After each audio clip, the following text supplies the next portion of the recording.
Punjabi radio USA ਸੁਣ ਰਹੇ ਸਾਰੇ ਹੀ ਮਾਣਯੋਗ ਅਤੇ ਸਤਿਕਾਰਤ ਸਰੋਤਿਆਂ ਨੂੰ ਪੰਜਾਬੀ ਰੇਡੀਓ USA ਦੀ ਟੀਮ ਅਤੇ ਮੇਰੇ ਰਾਜਕਰਮਵੀਰ ਸਿੰਘ ਵੱਲੋਂ ਆਪ ਜੀ ਨੂੰ ਬਹੁਤ ਪਿਆਰ ਸਤਿਕਾਰ ਸਹਿਤ ਦੋਨੋਂ ਅੱਜ ਜੋੜ ਕੇ ਨਿੱਕੀ ਜਿਹੀ ਸਤਿ ਸ੍ਰੀ ਅਕਾਲ। ਸਭ ਨੂੰ ਜੀ ਇਹਨੂੰ ਆਖਦੇ ਹਾਂ ਸਰੋਤੇ ਪ੍ਰੋਗਰਾਮ ਖਬਰ ਤੇ ਨਜ਼ਰ ਦੇ ਵਿੱਚ ਆਪ ਸਭ ਦਾ ਅਸੀਂ ਜਿਹੜਾ ਜੀ ਸਵਾਗਤ ਕਰਦੇ ਹਾਂ। ਜਿਵੇਂ ਆਪ ਸਰੋਤੇ ਜਾਣਦੇ ਹੋ, ਅੱਜ ਦੇ ਦਿਨ ਸ਼ੁੱਕਰਵਾਰ ਦੇ ਦਿਨ ਮਿੰਟੂ ਗੁਰੂਸਰੀਆ ਜੀ ਆਪਣੇ ਨਾਲ ਲੰਮੇ ਸਮੇਂ ਦੇ ਲਈ ਜਿਹੜਾ ਜੀ ਉਹ ਨਾਲ ਜੁੜਦੇ ਨੇ ਅਤੇ ਆਪਣਾ ਸਾਥ ਜਿਹੜਾ ਜੀ ਬਣਿਆ ਰਹੇਗਾ 10 ਵਜੇ ਤੱਕ, ਜਿਸ ਦੇ ਵਿੱਚ ਪਹਿਲੋਂ ਕੁਝ ਖਬਰਾਂ ਆਪਾਂ ਕਰਾਂਗੇ ਅਤੇ ਉਸ ਤੋਂ ਬਾਅਦ ਦੇ ਵਿੱਚ ਜਿਹੜੇ ਤੁਹਾਡੇ ਵੀ ਸਵਾਲ ਜਿਹੜੇ ਆ ਉਹ ਲਏ ਜਾਣਗੇ। ਸੋ ਜ਼ਰੂਰ ਤੁਸੀਂ ਇੰਤਜ਼ਾਰ ਕਰਿਓ, ਜਦੋਂ ਅਸੀਂ ਤੁਹਾਨੂੰ ਕਹਾਂਗੇ ਵੀ ਕਾਲ ਕਰਕੇ ਤੁਸੀਂ ਸਵਾਲ ਪੁੱਛ ਸਕਦੇ ਹੋ, ਉਦੋਂ ਤੁਸੀਂ ਸਵਾਲ ਮਿੰਟੂ ਜੀ ਨੂੰ ਪੁੱਛ ਸਕੋਗੇ। ਅਤੇ ਆਓ ਸਭ ਤੋਂ ਪਹਿਲਾਂ ਸਵਾਗਤ ਕਰਦੇ ਹਾਂ ਮਿੰਟੂ ਗੁਰੂਸਰੀਆ ਜੀ ਦਾ, ਸਾਡੇ ਨਾਲ ਜੁੜ ਚੁੱਕੇ ਨੇ ਅਮਲੋਡ ਸਟੂਡੀਓਜ਼ ਤੋਂ। ਮਿੰਟੂ ਜੀ ਨਿੱਘੀ ਜੀ ਆਇਆਂ ਨੂੰ ਪਿਆਰ ਭਰੀ ਸਤਿ ਸ਼੍ਰੀ ਅਕਾਲ। ਸ਼ੁਕਰੀਆ ਜੀ ਰਾਜਕਰਮਵੀਰ ਸਿੰਘ ਜੀ, ਸਾਰਿਆਂ ਨੂੰ ਸਤਿ ਸ਼੍ਰੀ ਅਕਾਲ। ਪ੍ਰੋਗਰਾਮ ਦੀ ਸ਼ੁਰੂਆਤ ਕਰਨ ਤੋਂ ਪਹਿਲਾਂ ਸਾਡੇ ਅੱਜ ਦੇ ਸਪੋਂਸਰਜ਼ ਉਹਨਾਂ ਦਾ ਧੰਨਵਾਦ ਕਰਨਾ ਚਾਹਾਂਗੇ, ਜਿਨ੍ਹਾਂ ਨੇ ਤੁਹਾਡੇ ਤੱਕ ਇਹ ਖਬਰਾਂ ਦੇ ਬੁਲਟਨ ਨੂੰ ਪਹੁੰਚਾਉਣ ਦੇ ਵਿੱਚ ਸਾਡਾ ਸਹਿਯੋਗ ਕੀਤਾ ਆ। ਖਾਲਸਾ ਇੰਸ਼ੋਰੈਂਸ ਏਜੰਸੀ ਵਾਲੇ, ਜਿਨ੍ਹਾਂ ਦੇ ਕੋਲੋਂ ਤੁਸੀਂ ਹਰ ਇੱਕ ਤਰੀਕੇ ਦੀ ਇੰਸ਼ੋਰੈਂਸ ਕਰਵਾ ਸਕਦੇ ਹੋ। ਇੰਸ਼ੋਰੈਂਸ ਬਾਰੇ ਪਤਾ ਕਰਨ ਲਈ ਕਾਲ ਕਰ ਸਕਦੇ ਹੋ ਨੰਬਰ 408 272 2500 ਦੇ ਉੱਤੇ। ਇਸ ਦੇ ਨਾਲ ਨਾਲ ਕ੍ਰਿਸ਼ਨ ਧਨੋਤਾ ਜੀ ਯੂਬਾ ਸਿਟੀ ਤੋਂ, ਗੁਰਵਿੰਦਰ ਸਿੰਘ ਅਵਤਾਰ ਸਿੰਘ ਚਾਂਦੀ ਆਰਨੋ ਐਕਸਪ੍ਰੈਸ ਵਾਲੇ ਕੋਚੈਲਾ ਤੋਂ, ਅਮਰਜੀਤ ਸਿੰਘ ਦੋਸਾਂਝ ਯੂਬਾ ਸਿਟੀ ਤੋਂ, ਸੁੱਚਾ ਸਿੰਘ ਜੀ ਫਰੈਜ਼ਨੋ ਤੋਂ, ਤਾਰਾ ਸਿੰਘ ਜੀ ਫਰੈਜ਼ਨੋ ਤੋਂ, ਜੱਸੀ ਗਿੱਲ ਜੀ ਪਲੰਬਿੰਗ ਵਾਲੇ ਬੇਕਰਸਫੀਲਡ ਤੋਂ ਅਤੇ ਲਾਲੀ ਸਿੱਧੂ ਜੀ ਬੇਕਰਸਫੀਲਡ ਤੋਂ। ਇਹਨਾਂ ਸਾਰਿਆਂ ਦਾ ਬਹੁਤ ਬਹੁਤ ਧੰਨਵਾਦ।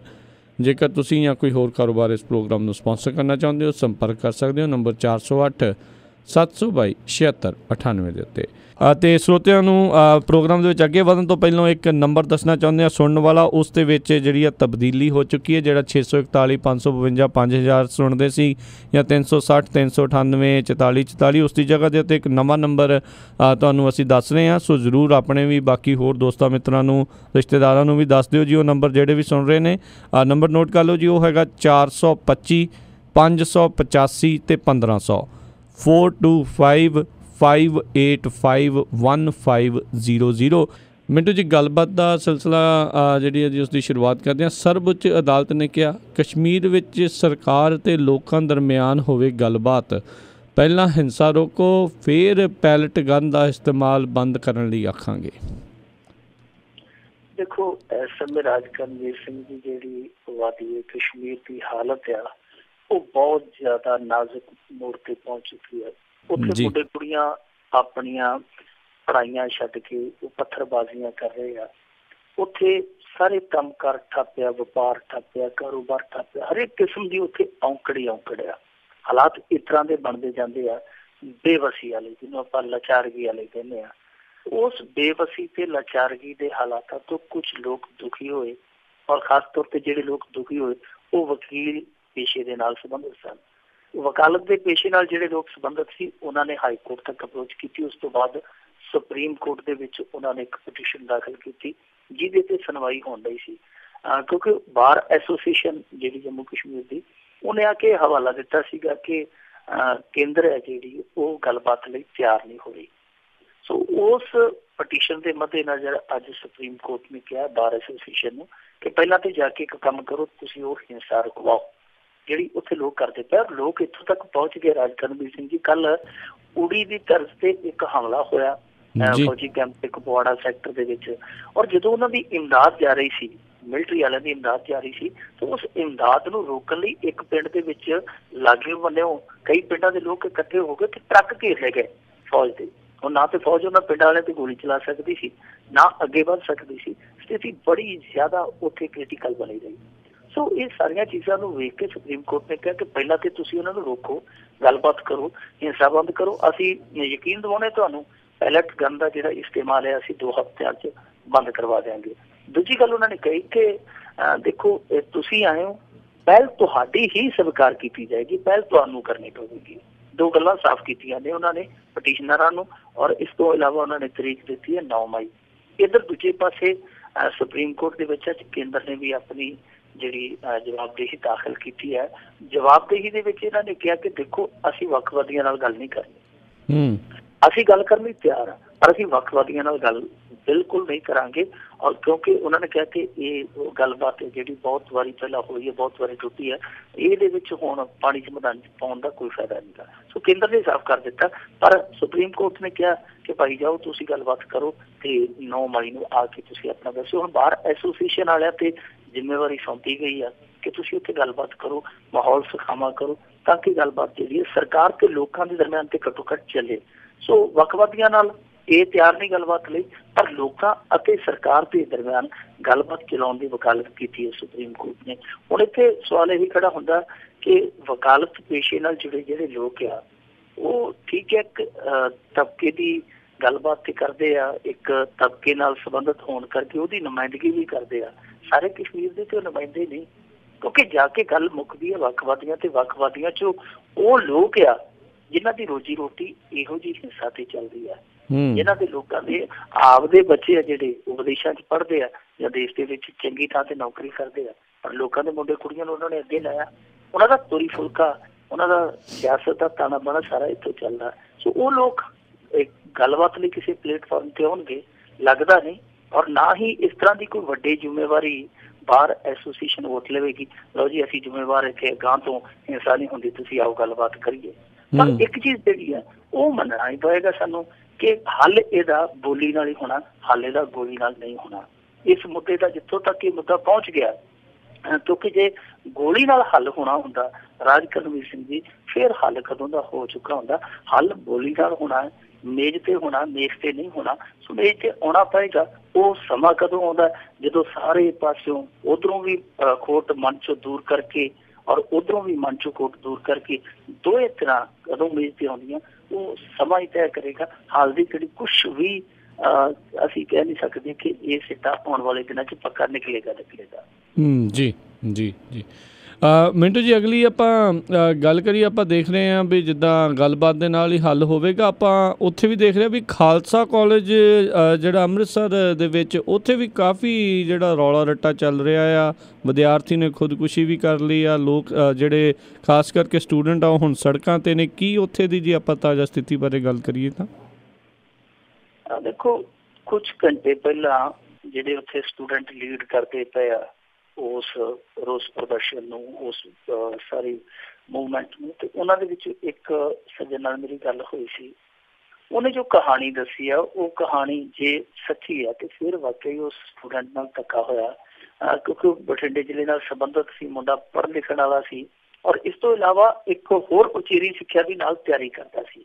ਜੋ ਇੱਥੇ ਖੇਤੀਬਾੜੀ ਦੀ ਸਿੱਖਿਆ ਤੇ ਕਰ ਲੈਂਦਾ ਹੀ ਲੈਂਦਾ ਸੀ, ਨਾਲ ਕਿਸੇ ਹੋਰ ਉਚੇਰੀ ਸਿੱਖਿਆ ਦੀ ਉਹ ਤਿਆਰੀ ਕਰਦਾ ਪਿਆ ਸੀ। ਸੋ ਇਸ ਕਰਕੇ ਉਹਦੇ ਦੱਸਦੇ ਆ ਕਿ ਲੈਕਚਰ ਹੈ ਜਿਹੜੇ ਸ਼ਾਰਟ ਹੋਏ, ਔਰ ਸ਼ਾਰਟ ਲੈਕਚਰ ਤਾਂ ਹੋਏ ਕਿਉਂਕਿ ਉਹਨਾਂ ਦਿਨਾਂ 'ਚੋਂ ਬਿਮਾਰ ਪੈ ਗਿਆ, ਔਰ ਉਹਨੇ ਆਪਦਾ ਮੈਡੀਕਲ ਵੀ ਦਿੱਤਾ। ਔਰ ਇਸ ਤੋਂ ਇਲਾਵਾ ਉਸ ਸਟੂਡੈਂਟ ਲੀਡਰ ਨੇ ਦੱਸਿਆ ਮੈਨੂੰ ਕਿ 134-35 ਮੁੰਡੇ ਇਹੋ ਜਿਹੇ ਸਨ ਜਿਨ੍ਹਾਂ ਦੇ ਦਾਖਲੇ ਰੋਕੇ ਗਏ, ਜਿਹੜੇ ਜਿਨ੍ਹਾਂ ਦੇ ਲੈਕਚਰ ਜਿਨ੍ਹਾਂ ਦੇ ਸ਼ਾਰਟ ਸਨ, ਪਰ ਬਾਕੀ ਜਿਹੜੇ 133-34 ਸੀ ਉਹਨਾਂ ਨੂੰ ਮੌਕਾ ਦੇ ਦਿੱਤਾ ਗਿਆ। ਸਿਰਫ ਤੇ ਸਿਰਫ ਇਸ ਨੂੰ ਇਸ ਕਰਕੇ ਰੋਕ ਦਿੱਤਾ ਗਿਆ ਕਿਉਂਕਿ ਜਿਹੜਾ ਵੀ ਕੋਈ ਹੋਸਟਲ ਦੇ ਵਿੱਚ ਕੰਮਕਾਰ ਜਿਹੜਾ ਪੁੱਠਾ ਸਿੱਧਾ ਹੁੰਦਾ, ਜਾਂ ਕੋਈ ਊਣਤਾਈ ਹੁੰਦੀ, ਜਾਂ ਕੋਈ ਵਿਦਿਆਰਥੀਆਂ ਦੇ ਨਾਲ ਕੋਈ ਖਾਣੇ ਨਾਲ ਕੋਈ ਸ਼ਿਕਾਇਤ ਹੁੰਦੀ, ਜਾਂ ਕੋਈ ਹੋਰ ਕਿਸੇ ਸਹੂਲਤ ਨੂੰ ਲੈ ਕੇ ਸ਼ਿਕਾਇਤ ਹੁੰਦੀ, ਤਾਂ ਇਹ ਵਿਦਿਆਰਥੀ ਕਾਲਜ ਮੈਨੇਜਮੈਂਟ ਦੇ ਖਿਲਾਫ ਡਟਦਾ ਸੀ। ਸੋ ਇਸੇ ਕਰਕੇ ਇਹਦਾ ਖਾਸ ਤੌਰ ਤੇ ਜਿਹੜਾ ਉਹ ਦਾਖਲਾ ਰੋਕਿਆ ਗਿਆ, ਜਿੱਥੋਂ ਇਹ ਮਾਨਸਿਕ ਤੌਰ ਤੇ ਪਰੇਸ਼ਾਨ ਹੋਇਆ। ਸੋ ਉਹਨਾਂ ਦੱਸਿਆ ਕਿ ਇਹ ਸਮੱਸਿਆ ਦੂਜੇ ਪਾਸੇ ਜਿਹੜਾ ਖਾਲਸਾ ਕਾਲਜ ਦਾ ਪ੍ਰਬੰਧਨ ਹੈ, ਖਾਸ ਤੌਰ ਤੇ ਪ੍ਰਿੰਸੀਪਲ, ਰਜਿਸਟਰਾਰ ਤੇ ਇੱਕ ਤੇ ਹੋਰ ਤੇ ਮੁਕੱਦਮਾ ਵੀ ਦਰਜ ਹੋ ਗਿਆ ਮੇਰੇ ਖਿਆਲ ਦੇ ਨਾਲ 506 ਦਾ। ਉਹ ਕਹਿੰਦੇ ਕਿ ਅਸੀਂ ਇਸ ਤਰ੍ਹਾਂ ਬਿਲਕੁਲ ਨਹੀਂ ਕੀਤਾ ਕਿ ਅਸੀਂ ਕੋਈ ਇਹਨਾਂ ਦੇ ਨਾਲ ਕਿੜ ਕੱਢੀ ਹੈ ਸਟੂਡੈਂਟ ਦੇ ਨਾਲ, ਜਾਂ ਕੋਈ ਹੋਰ ਸਾਡਾ ਕੋਈ ਰੰਜ ਸੀ ਕਿਸੇ ਕਿਸਮ ਦਾ। ਉਹ ਕਹਿੰਦੇ ਕਿ ਸੁਭਾਵਿਕ ਇੱਕ ਪ੍ਰਕਿਰਿਆ ਤੇ ਜੇ ਉਹਨਾਂ ਦਾ ਪੱਖ ਮੰਨੀਏ ਰਾਜ ਕਰਨਵੀਰ ਸਿੰਘ ਜੀ, ਜੇ ਇਸ ਤਰ੍ਹਾਂ ਸਟੂਡੈਂਟ ਕਰਨਗੇ ਦਬਾਅ ਬਣਾਉਣਗੇ ਫਿਰ ਤਾਂ ਕੋਈ ਗੱਲ ਜੀ ਬੜੇ ਹੀ ਨਾ। ਜੇ ਲੈਕਚਰ ਸ਼ਾਰਟ ਹੋਣ ਦਾ ਡਰ ਨਾ ਹੋਵੇ, ਉਹ ਆਪਣੀ ਗੱਲ ਤੇ ਠੀਕ ਆ, ਪਰ ਜੋ ਸਟੂਡੈਂਟ ਦੱਸ ਰਹੇ ਆ ਕਿ ਉਹਨੂੰ ਖਾਸ ਤੌਰ ਤੇ ਨਿਸ਼ਾਨਾ ਬਣਾਇਆ ਗਿਆ, ਜੇ ਉਹਨਾਂ ਦੀ ਗੱਲ ਸਹੀ ਹੈ ਤੇ ਫਿਰ ਕਿਤੇ ਨਾ ਕਿਤੇ ਇਹਨਾਂ ਤੋਂ ਗਲਤੀ ਹੋਈ ਆ, ਕਿਤੇ ਨਾ ਕਿਤੇ ਇਹਨਾਂ ਨੇ ਊਣਤਾਈ ਜਿਹੜੀ ਕੀਤੀ ਆ। ਪਰ ਜੋ ਮਰਜ਼ੀ ਹੈ, ਇਨਵੈਸਟੀਗੇਸ਼ਨ ਹੋਣੀ ਚਾਹੀਦੀ ਇਸ ਮਾਮਲੇ ਦੀ। ਕੁਛ ਵੀ ਆ, ਚਾਹੇ ਸਟੂਡੈਂਟ ਕਿਤੇ ਨਾ ਕਿਤੇ ਗਲਤ ਸੀ ਜਾਂ ਖਾਲਸਾ ਕਾਲਜ ਦਾ ਪ੍ਰਬੰਧਨ ਕਿਤੇ ਨਾ ਕਿਤੇ ਗਲਤ ਸੀ, ਪਰ ਨੌਬਤ ਇੱਥੋਂ ਤੱਕ ਨਹੀਂ ਸੀ ਜਾਣੀ ਚਾਹੀਦੀ ਜਿੱਥੇ ਮਰਜ਼ੀ ਗਲਤੀ ਸੀ ਉਸ ਗਲਤੀ ਨੂੰ ਦੂਰ ਕੀਤਾ ਜਾ ਸਕਦਾ ਸੀ, ਉਸ ਗਲਤੀ ਦਾ ਹੱਲ ਲੱਭਿਆ ਜਾ ਸਕਦਾ ਸੀ। ਇੱਕ ਮਾਪਿਆਂ ਦਾ ਮੁੰਡਾ ਮਰ ਜਾਣਾ ਇਹ ਬਹੁਤ ਵੱਡੀ ਗੱਲ ਹੈ।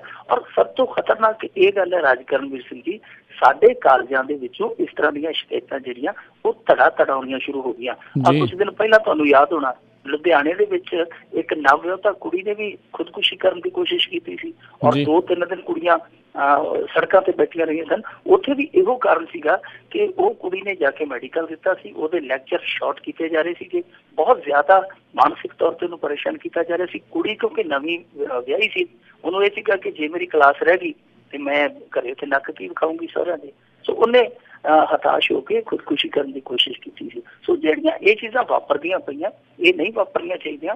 ਇੰਨਾ ਪ੍ਰੈਸ਼ਰ ਬਿਲਡਅਪ ਨਹੀਂ ਹੋਣਾ ਚਾਹੀਦਾ ਕਿ ਇੱਕ ਸਟੂਡੈਂਟ ਮੌਤ ਦੇ ਮੂੰਹ 'ਚ ਜਾਣ ਨੂੰ ਤਿਆਰ ਹੋ ਜਾਏ। ਸੋ ਇਹ ਜਿੱਥੇ ਵੀ ਕਮੀ ਹੈ ਉਹ ਸਾਡਾ ਇੱਥੋਂ ਦਾ ਜਿਹੜਾ ਪ੍ਰਸ਼ਾਸਕੀ ਢਾਂਚਾ ਉਹ ਦੂਰ ਕਰੇ। ਪਰ ਫਿਲਹਾਲ ਉੱਥੇ ਪ੍ਰੋਟੈਸਟ ਜਿਹੜੇ ਵਿਦਿਆਰਥੀ ਕਰਦੇ ਪਏ ਆ, ਖਾਲਸਾ ਕਾਲਜ ਦਾ ਮੁੱਦਾ ਅਗਾਂਹ ਕਿੱਧਰ ਨੂੰ ਜਾਂਦਾ ਸਾਨੂੰ ਇੰਤਜ਼ਾਰ ਕਰਨਾ ਪਊਗਾ। ਜੀ ਜੀ।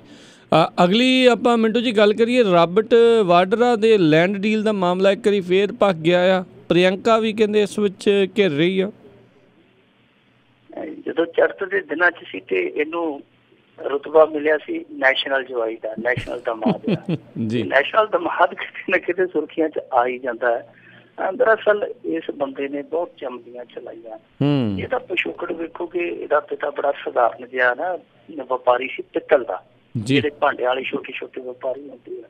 ਪਰ ਚਲੋ ਇਹਨੇ ਮਿਹਨਤ ਕੀਤੀ ਔਰ ਮਿਹਨਤ ਇੰਨੀ ਜ਼ਿਆਦਾ ਕੀਤੀ ਖਾਸ ਤੌਰ ਤੇ UPA ਸਰਕਾਰ ਦੇ ਵਿੱਚ ਕਿ ਕੁਝ ਲੱਖਾਂ ਦੀ ਪ੍ਰਾਪਰਟੀ ਵਾਲਾ ਬੰਦਾ ਜਿਹੜਾ ਉਹ ਕੁਝ 100 ਕਰੋੜਾਂ ਦਾ ਮਾਲਕ ਬਣ ਗਿਆ। ਪਤਾ ਨਹੀਂ ਕੀ ਝੁਰਲੂ ਸੀ ਇਹਦੇ ਕੋਲ। 8-10 ਸਾਲਾਂ 'ਚ ਟਾਟਾ ਅੰਬਾਨੀਆਂ ਇਹਨਾਂ ਦੀ ਸੂਚੀ 'ਚ ਆ ਗਿਆ। ਖੈਰ ਚਲੋ ਇਹ ਮੰਤਰ ਇਹਨਾਂ ਦੇ ਕੋਲ ਹੁੰਦੇ ਆ ਆਮ ਤੌਰ ਤੇ, ਜਿਹੜੇ ਵੱਡੇ ਲੋਕ ਹੈ ਜਾਂ ਵੱਡੇ ਲੋਕਾਂ ਦੇ ਜਵਾਈ ਭਾਈ ਹੁੰਦੇ ਆ ਇਹਨਾਂ ਦੇ ਕੋਲ ਹੁੰਦੇ ਮੰਤਰ। ਪਰ ਉਹ ਮੰਤਰ ਕਈ ਵਾਰੀ ਪੁੱਠੇ ਵੀ ਪੜ੍ਹੇ ਜਾਂਦੇ ਆ। ਹੁਣ ਕਈ ਮੰਤਰ ਇਹਨੇ ਪੁੱਠੇ ਪੜ੍ਹੇ ਜਿਹੜੇ ਇਹਨੂੰ ਪੁੱਠੇ ਪੈਣ ਡਏ ਆ। ਖਾਸ ਤੌਰ ਤੇ ਹਰਿਆਣੇ ਦੇ ਵਿੱਚ ਜਿਹੜੀਆਂ ਇਹਨੇ ਲੈਂਡ ਡੀਲਾਂ ਕੀਤੀਆਂ ਉਹ ਇਹਦਾ ਪਿੱਛਾ ਨਹੀਂ ਛੱਡ ਰਹੀਆਂ ਪਈਆਂ, ਕਿਉਂਕਿ ਇਹਨਾਂ ਨੇ ਢੀਂਗਰਾ ਕਮਿਸ਼ਨ ਬਤਾਤਾ ਸੀਗਾ ਮਨੋਹਰ ਲਾਲ ਖੱਟਰ ਸਰਕਾਰ ਨੇ। ਉਹਦੀ ਰਿਪੋਰਟ ਹੈ ਜਿਹੜੀ ਉਹ ਸੁਪਰੀਮ ਕੋਰਟ 'ਚ ਪਹੁੰਚ ਚੁੱਕੀ ਹੈ। ਹਾਲਾਂਕਿ ਹਾਈ ਕੋਰਟ ਦੇ ਵਿੱਚ ਰਿਟ ਪਾਈ ਹੈ ਉਸ ਸਮੇਂ ਦਾ ਜਿਹੜਾ ਮੁੱਖ ਮੰਤਰੀ ਹੁੰਦਾ ਸੀ ਹਰਿਆਣੇ ਦਾ ਭੁਪਿੰਦਰ ਸਿੰਘ ਹੁੱਡਾ, ਉਹਨੇ ਜਾ ਕੇ ਪਟੀਸ਼ਨ ਪਾਈ ਹੈ ਕਿ ਕਿਸੇ ਆਜ਼ਾਦ ਏਜੰਸੀ ਤੋਂ ਸਾਡੀ ਇਨਵੈਸਟੀਗੇਸ਼ਨ ਹੋਣੀ ਚਾਹੀਦੀ ਹੈ। ਢੀਂਗਰਾ ਕਮਿਸ਼ਨ ਇਹਨਾਂ ਦਾ ਬਿਠਾਇਆ ਸੀ, ਇਹਨੇ ਪੱਖਪਾਤ ਕੀਤਾ, ਉਹ ਅੱਡ ਸੁਣਵਾਈ ਚੱਲਦੀ ਹੈ। ਪਰ ਜਿਹੜੀ ਢੀਂਗਰਾ ਕਮਿਸ਼ਨ ਦੀ ਰਿਪੋਰਟ ਆ ਉਹਦੇ 'ਚੋਂ ਕੁਛ ਤੱਥ ਹੈ ਜਿਹੜੇ ਉਹ ਨਿਕਲ ਆਏ ਆ, ਕਿਉਂਕਿ ਉਹੀ ਤੱਥ ET ਕੋਲੇ ਗਏ, ਇਨਕਮ ਟੈਕਸ ਵਿਭਾਗ ਕੋਲੇ ਗਏ ਤੇ ਉਹੀ ਤੱਥ ਹੈ ਜਿਹੜੇ ਕੁਝ ਵੱਡੇ ਅਖਬਾਰਾਂ ਤੱਕ ਪਹੁੰਚ ਗਏ। ਉਹਨਾਂ ਦੇ ਵਿੱਚ ਸਾਫ਼ ਤੌਰ ਤੇ ਲਿਖਿਆ ਕਿ 20 ਤੋਂ ਜ਼ਿਆਦਾ ਪ੍ਰਾਪਰਟੀਆਂ ਇਹੋ ਜਿਹੀਆਂ ਸੀਗੀਆਂ ਜਿਹੜੀਆਂ ਵਾਡਰਾ ਨੇ ਕੰਪਨੀਆਂ ਤੋਂ ਖਰੀਦੀਆਂ ਔਰ ਖਾਸ ਤੌਰ ਤੇ ਐਂਕਸ਼ੇਵਰ ਕੰਪਨੀ ਸੀ ਜਿਹੜੀ ਉਹਦੇ ਤੋਂ ਪ੍ਰਾਪਰਟੀ ਖਰੀਦੀ ਗਈ। ਫਿਰ ਉਹਦਾ ਲੈਂਡ ਯੂਜ਼ ਬਦਲਿਆ ਗਿਆ, ਮਤਲਬ ਕਿ ਖੇਤੀ ਵਾਲੀ ਜ਼ਮੀਨ ਲਈ ਗਈ, ਫਿਰ ਉਹਨੂੰ ਕਮਰਸ਼ੀਅਲ ਵਾਲੇ ਖਾਨੇ 'ਚ ਪਾ ਕੇ ਉਹਦੇ ਰੱਜ ਕੇ ਕਮਾਈ ਕੀਤੀ ਗਈ। ਇਸ ਤੋਂ ਇਲਾਵਾ ਇਹ ਵੀ ਕਿਹਾ ਗਿਆ ਕਿ ਹਰੇਕ ਡੀਲ ਦੇ ਵਿੱਚ 50-50 ਕਰੋੜ ਰੁਪਏ ਦਾ ਸਿੱਧਾ ਫਾਇਦਾ ਇਹ ਵਾਡਰਾ ਲੈ ਗਿਆ।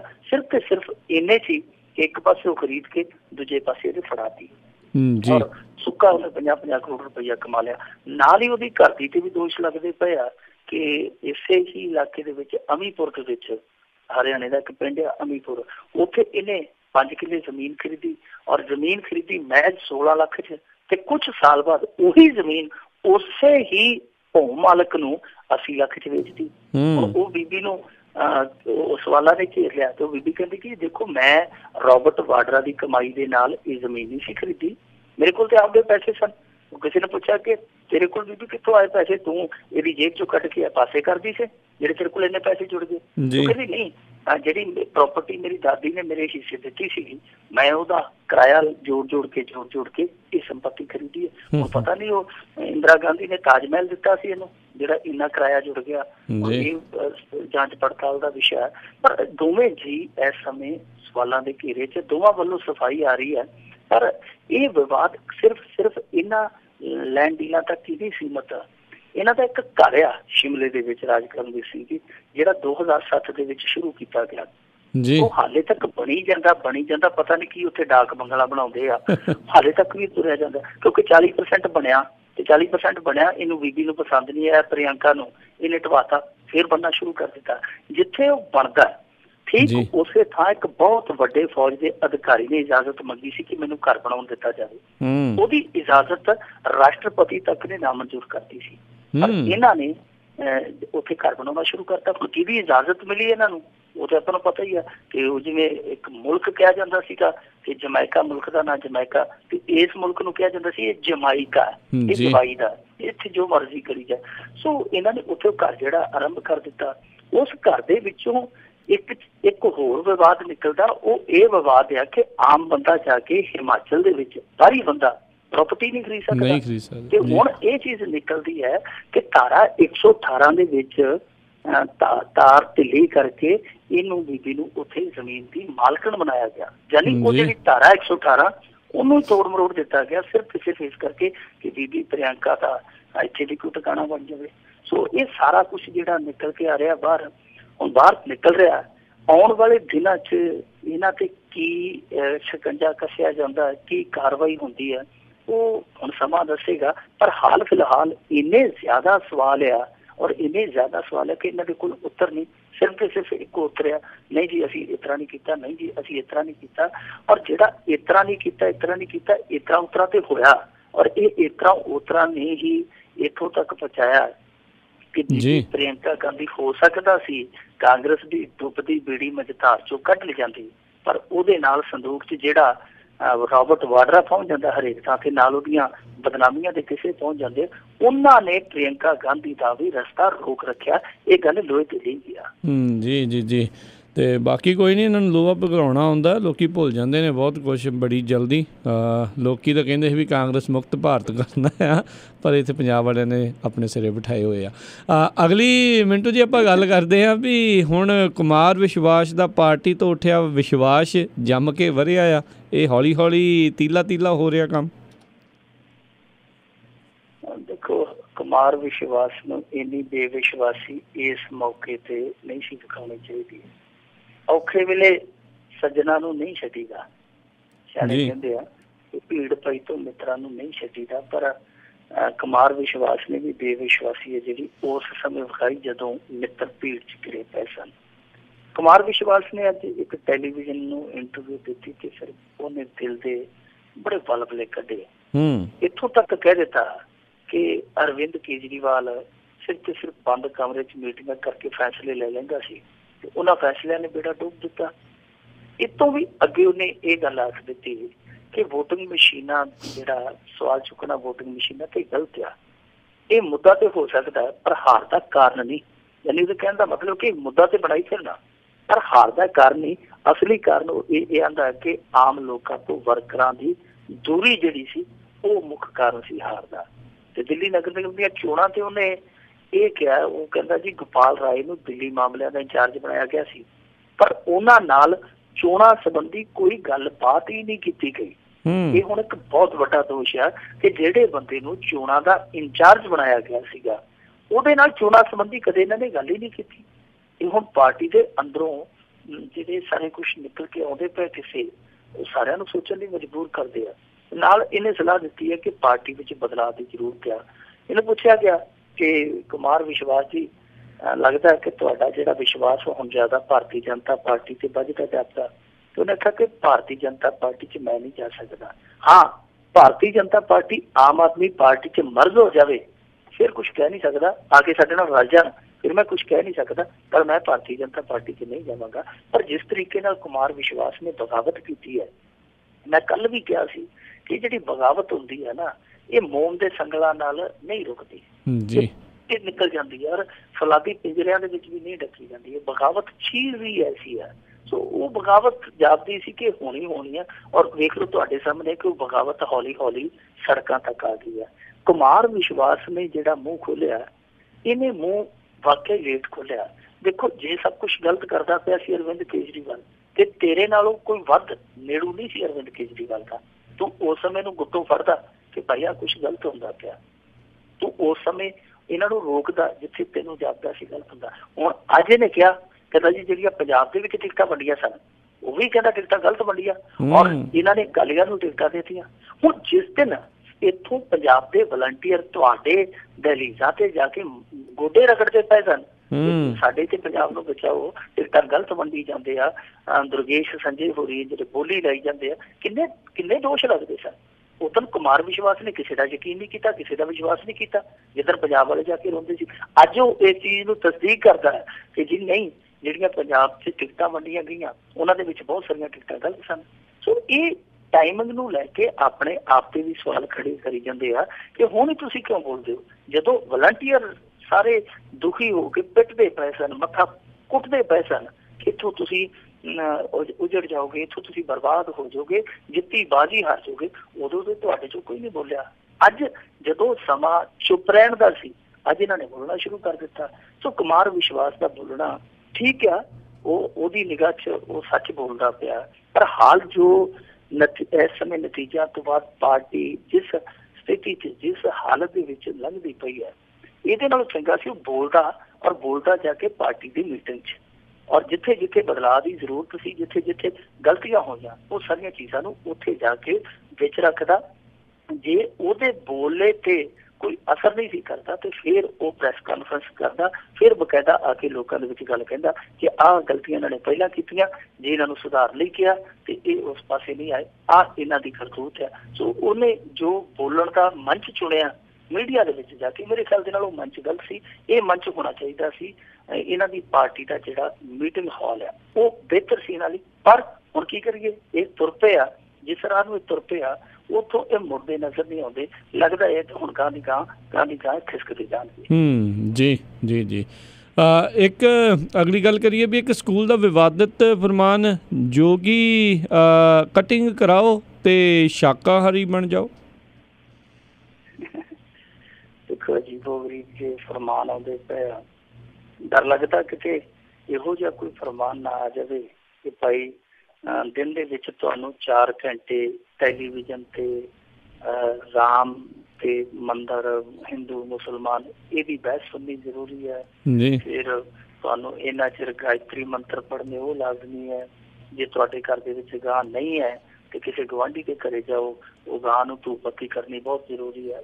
ਤੇ ਇਹੋ ਜਿਹਾ ਡਰ ਲੱਗਦਾ ਕੋਈ ਇਹੋ ਜਿਹਾ ਫਰਮਾਨ ਨਾ ਜਾਰੀ ਕਰ ਦੇਣ। ਇਹ ਵੀ ਡਰ ਲੱਗਦਾ ਕਿ ਇਹੋ ਜਿਹਾ ਫਰਮਾਨ ਪ੍ਰਧਾਨ ਮੰਤਰੀ ਦੇ ਦਫ਼ਤਰ ਚੋਂ ਨਾ ਜਾਰੀ ਹੋ ਜਾਵੇ। ਇਸ ਤਰੀਕੇ ਦੇ ਇਹ ਕਾਰੇ ਕਰਦੇ ਪਏ ਆ। ਦੇਖੋ, ਇੱਕ ਸਕੂਲ ਆ ਰਿਸ਼ਵ ਅਕੈਡਮੀ ਸਕੂਲ ਉੱਤਰ ਪ੍ਰਦੇਸ਼ ਦੇ ਵਿੱਚ, ਉਹਨੇ ਕੀ ਫਰਮਾਨ ਜਾਰੀ ਕੀਤਾ? ਫਰਮਾਨ ਇਹ ਜਾਰੀ ਕੀਤਾ ਹੈ, ਵੈਸੇ ਮੂਲ ਤੌਰ ਤੇ ਮੇਰਠ ਦੇ ਵਿੱਚ ਹੈ ਸਕੂਲ, ਬ੍ਰਾਂਚਾਂ ਹੋਰ ਵੀ ਹੋਣਗੀਆਂ। ਉਹ ਕਹਿੰਦਾ ਕਿ ਦੇਖੋ, ਜਿਹੜਾ ਵੀ ਬੱਚਾ ਸਕੂਲ ਆਏਗਾ ਉਹਦੀ ਜਿਹੜੀ ਕਟਿੰਗ ਹੈ ਉਹ ਯੋਗੀ ਸਟਾਈਲ ਦੀ ਹੋਣੀ ਚਾਹੀਦੀ ਹੈ। ਮਤਲਬ ਕਿ ਟਿੰਡਾ ਲਿਸ਼ਕ ਦੀ ਹੋਣੀ ਚਾਹੀਦੀ ਹੈ। ਟਿੰਡਾ ਲਿਸ਼ਕ ਦੀ ਲਿਆਓ, ਫਿਰ ਹੀ ਬੱਚਾ ਜਿਹੜਾ ਸਕੂਲ ਚ ਐਂਟਰ ਹੋਏਗਾ। ਨਾਲ ਇੱਕ ਚੀਜ਼ ਹੋਰ ਕਹਿਤੀ ਕਿ ਕਿਸੇ ਦੇ ਟਿਫਨ ਦੇ ਵਿੱਚ, ਜਿਹੜੇ ਬੱਚੇ ਨਾਲ ਟਿਫਨ ਲੈ ਕੇ ਜਾਂਦੇ ਆ, ਉਹਨਾਂ ਦੇ ਟਿਫਨ ਦੇ ਵਿੱਚ ਨਾ ਆਂਡਾ ਹੋਊ ਨਾ ਮਾਸ ਹੋਊ, ਯਾਨੀ ਸ਼ੁੱਧ ਸ਼ਾਕਾਹਾਰੀ ਸਕੂਲ ਆ। ਇੱਥੇ ਸ਼ੁੱਧ ਸ਼ਾਕਾਹਾਰੀ ਖਾਣਾ ਜਿਹੜਾ ਪਰੋਸਿਆ ਜਾਊਗਾ। ਦੱਸੇ ਕੁਛ ਬੱਚਿਆਂ ਨੇ ਵਿਰੋਧ ਕੀਤਾ, ਉਹਨਾਂ ਨੇ ਕੰਨ ਤੇ ਮਾਰ ਕੇ 2 ਤੇ ਸਕੂਲੋਂ ਬਾਹਰ ਕੱਢਤੇ। ਕੁਛ ਬੱਚੇ ਦੂਜੇ ਆਮ ਹੇਅਰ ਸਟਾਈਲ ਚ ਆਏ, ਉਹਨਾਂ ਨੇ ਆਖਿਆ ਕਿ ਨਹੀਂ, ਫੌਜੀ ਕਟਿੰਗ ਕਰਾ ਕੇ ਆਓ, ਜੇ ਘੱਟੋ ਘੱਟ ਤੁਸੀਂ ਟਿੰਡ ਨਹੀਂ ਕਢਾਉਣੀ ਤੇ ਮਿਲਟਰੀ ਕਟਿੰਗ ਕਰਾਉਣੀ ਪੈਣੀ ਹੈ। ਜਦੋਂ ਇਸ ਸਕੂਲ ਦੇ ਮੁਖੀ ਰਣਜੀਤ ਜੈਨ ਦੇ ਨਾਲ ਮੀਡੀਆ ਵਾਲਿਆਂ ਨੇ ਗੱਲਬਾਤ ਕੀਤੀ ਕਿ ਇਹ ਕਿਸ ਤਰ੍ਹਾਂ ਦਾ ਤੁਗਲਕੀ ਫਰਮਾਨ ਹੈ ਤੁਹਾਡਾ, ਤੇ ਉਹਨੇ ਆਖਿਆ ਇਹਦੇ ਚ ਕੀ ਗਲਤ ਆ? ਅਸੀਂ ਜੋ ਕਿਹਾ ਅਸੀਂ ਉਸ ਕਹਿ ਤੇ ਕਹਿਮ ਆ। ਅਸੀਂ ਕਿਹਾ ਅਸੀਂ ਉਸ ਬੱਚੇ ਨੂੰ ਸਕੂਲ 'ਚ ਨਹੀਂ ਵੜਨ ਦੇਣਾ ਜਿਹੜਾ ਯੋਗੀ ਸਟਾਈਲ ਦੀ ਕਟਿੰਗ ਨਹੀਂ ਕਰੂ। ਤੇ ਨਾਲ ਉਹਨੇ ਆਖਿਆ ਕਿ ਹਾਂ, ਅਸੀਂ ਟਾਰਗੇਟ ਕਰ ਰਹੇ ਹਾਂ ਉਹਨਾਂ ਬੱਚਿਆਂ ਨੂੰ ਜਿਹੜੇ ਮਾਸਾਹਾਰੀ ਖਾਣਾ ਲੈ ਕੇ ਆਉਂਦੇ ਆ। ਸੋ ਦੇਖੋ, ਇੰਨਾ ਫਤੂਰ ਚੜਿਆ ਦਿਮਾਗ ਨੂੰ। ਉੱਥੇ ਸਿੱਖਿਆ ਦੇਣੀ ਹੈ ਕਿ ਜਾਂ ਤੁਸੀਂ ਉਹਨਾਂ ਨੂੰ ਧਰਮ ਪ੍ਰਸਤੀ ਸਿਖਾਉਣੀ ਹੈ। ਇਹਦੇ ਨਾਲ ਚੰਗਾ ਫਿਰ ਸਕੂਲਾਂ ਦੇ ਵਿੱਚ ਤੁਸੀਂ ਟੱਲ ਬੰਨ੍ਹ ਦਿਓ, ਉਹਨਾਂ ਨੂੰ ਮੰਦਰਾਂ ਦਾ ਰੂਪ ਦੇ ਦਿਓ, ਉਹਨਾਂ ਨੂੰ ਧਾਰਮਿਕ ਸਥਾਨ ਬਣਾ ਦਿਓ, ਔਰ ਕੋਲ ਉੱਥੇ RSS ਦੇ ਬੰਦੇ ਲਿਆ ਕੇ ਤੜਕੇ PT ਕਰਾਓ ਉਹਨਾਂ ਤੇ, ਉਹ ਜਿੱਦਾਂ ਡਾਂਗਾ ਨਾਲ ਕਰਦੇ ਬੱਚਿਆਂ ਨੂੰ, ਉਹ ਵੀ ਸਭ ਕੁਛ ਸਿਖਾਓ ਫਿਰ, ਔਰ ਸਿਖਾਓ ਕਿਵੇਂ ਗਊ ਰੱਖਿਆ ਕਰਨੀ ਹੈ। ਇਹ ਸਾਰਾ ਕੁਛ ਜਿਹੜਾ ਚੱਲਦਾ ਪਿਆ ਹੈ ਉਹ ਇੱਕ ਸਮਾਜਿਕ ਸਮੱਸਿਆ ਬਣਦਾ ਪਿਆ।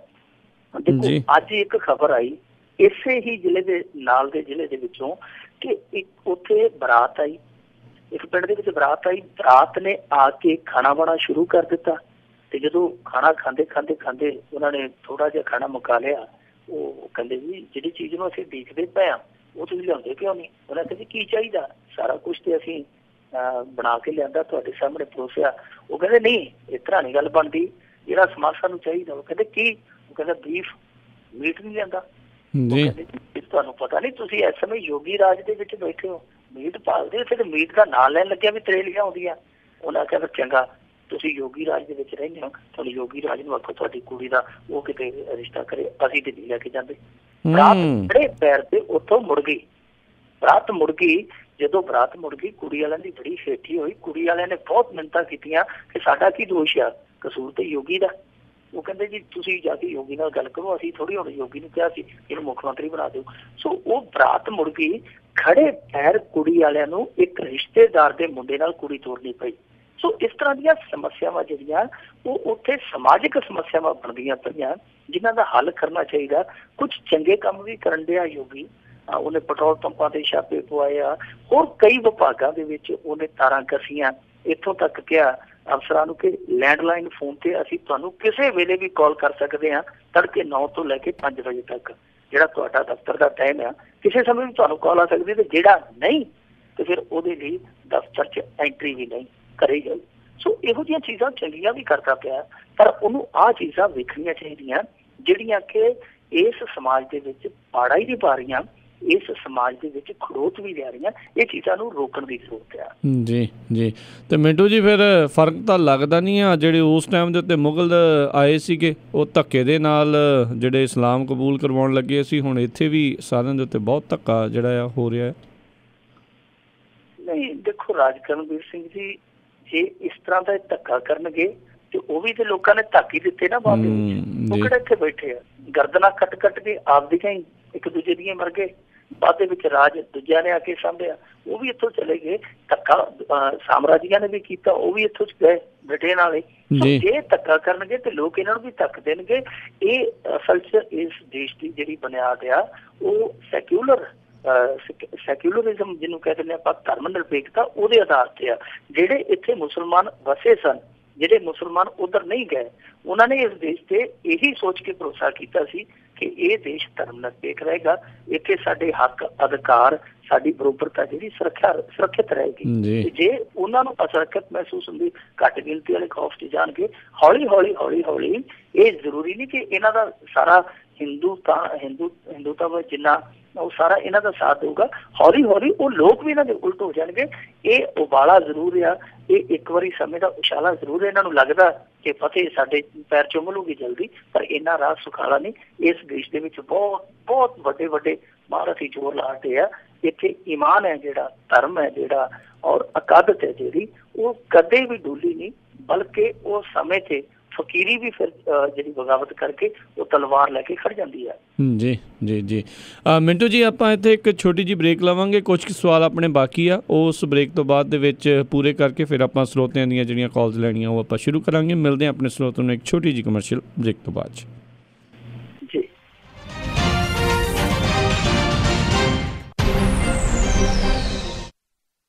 ਤੁਸੀਂ ਸੁਣ ਰਹੇ ਹੋ Punjabi radio USA KOBO Yuba city 1450 AM, KIID Sacramento 1470 AM, KWRU Fresno 1300 AM।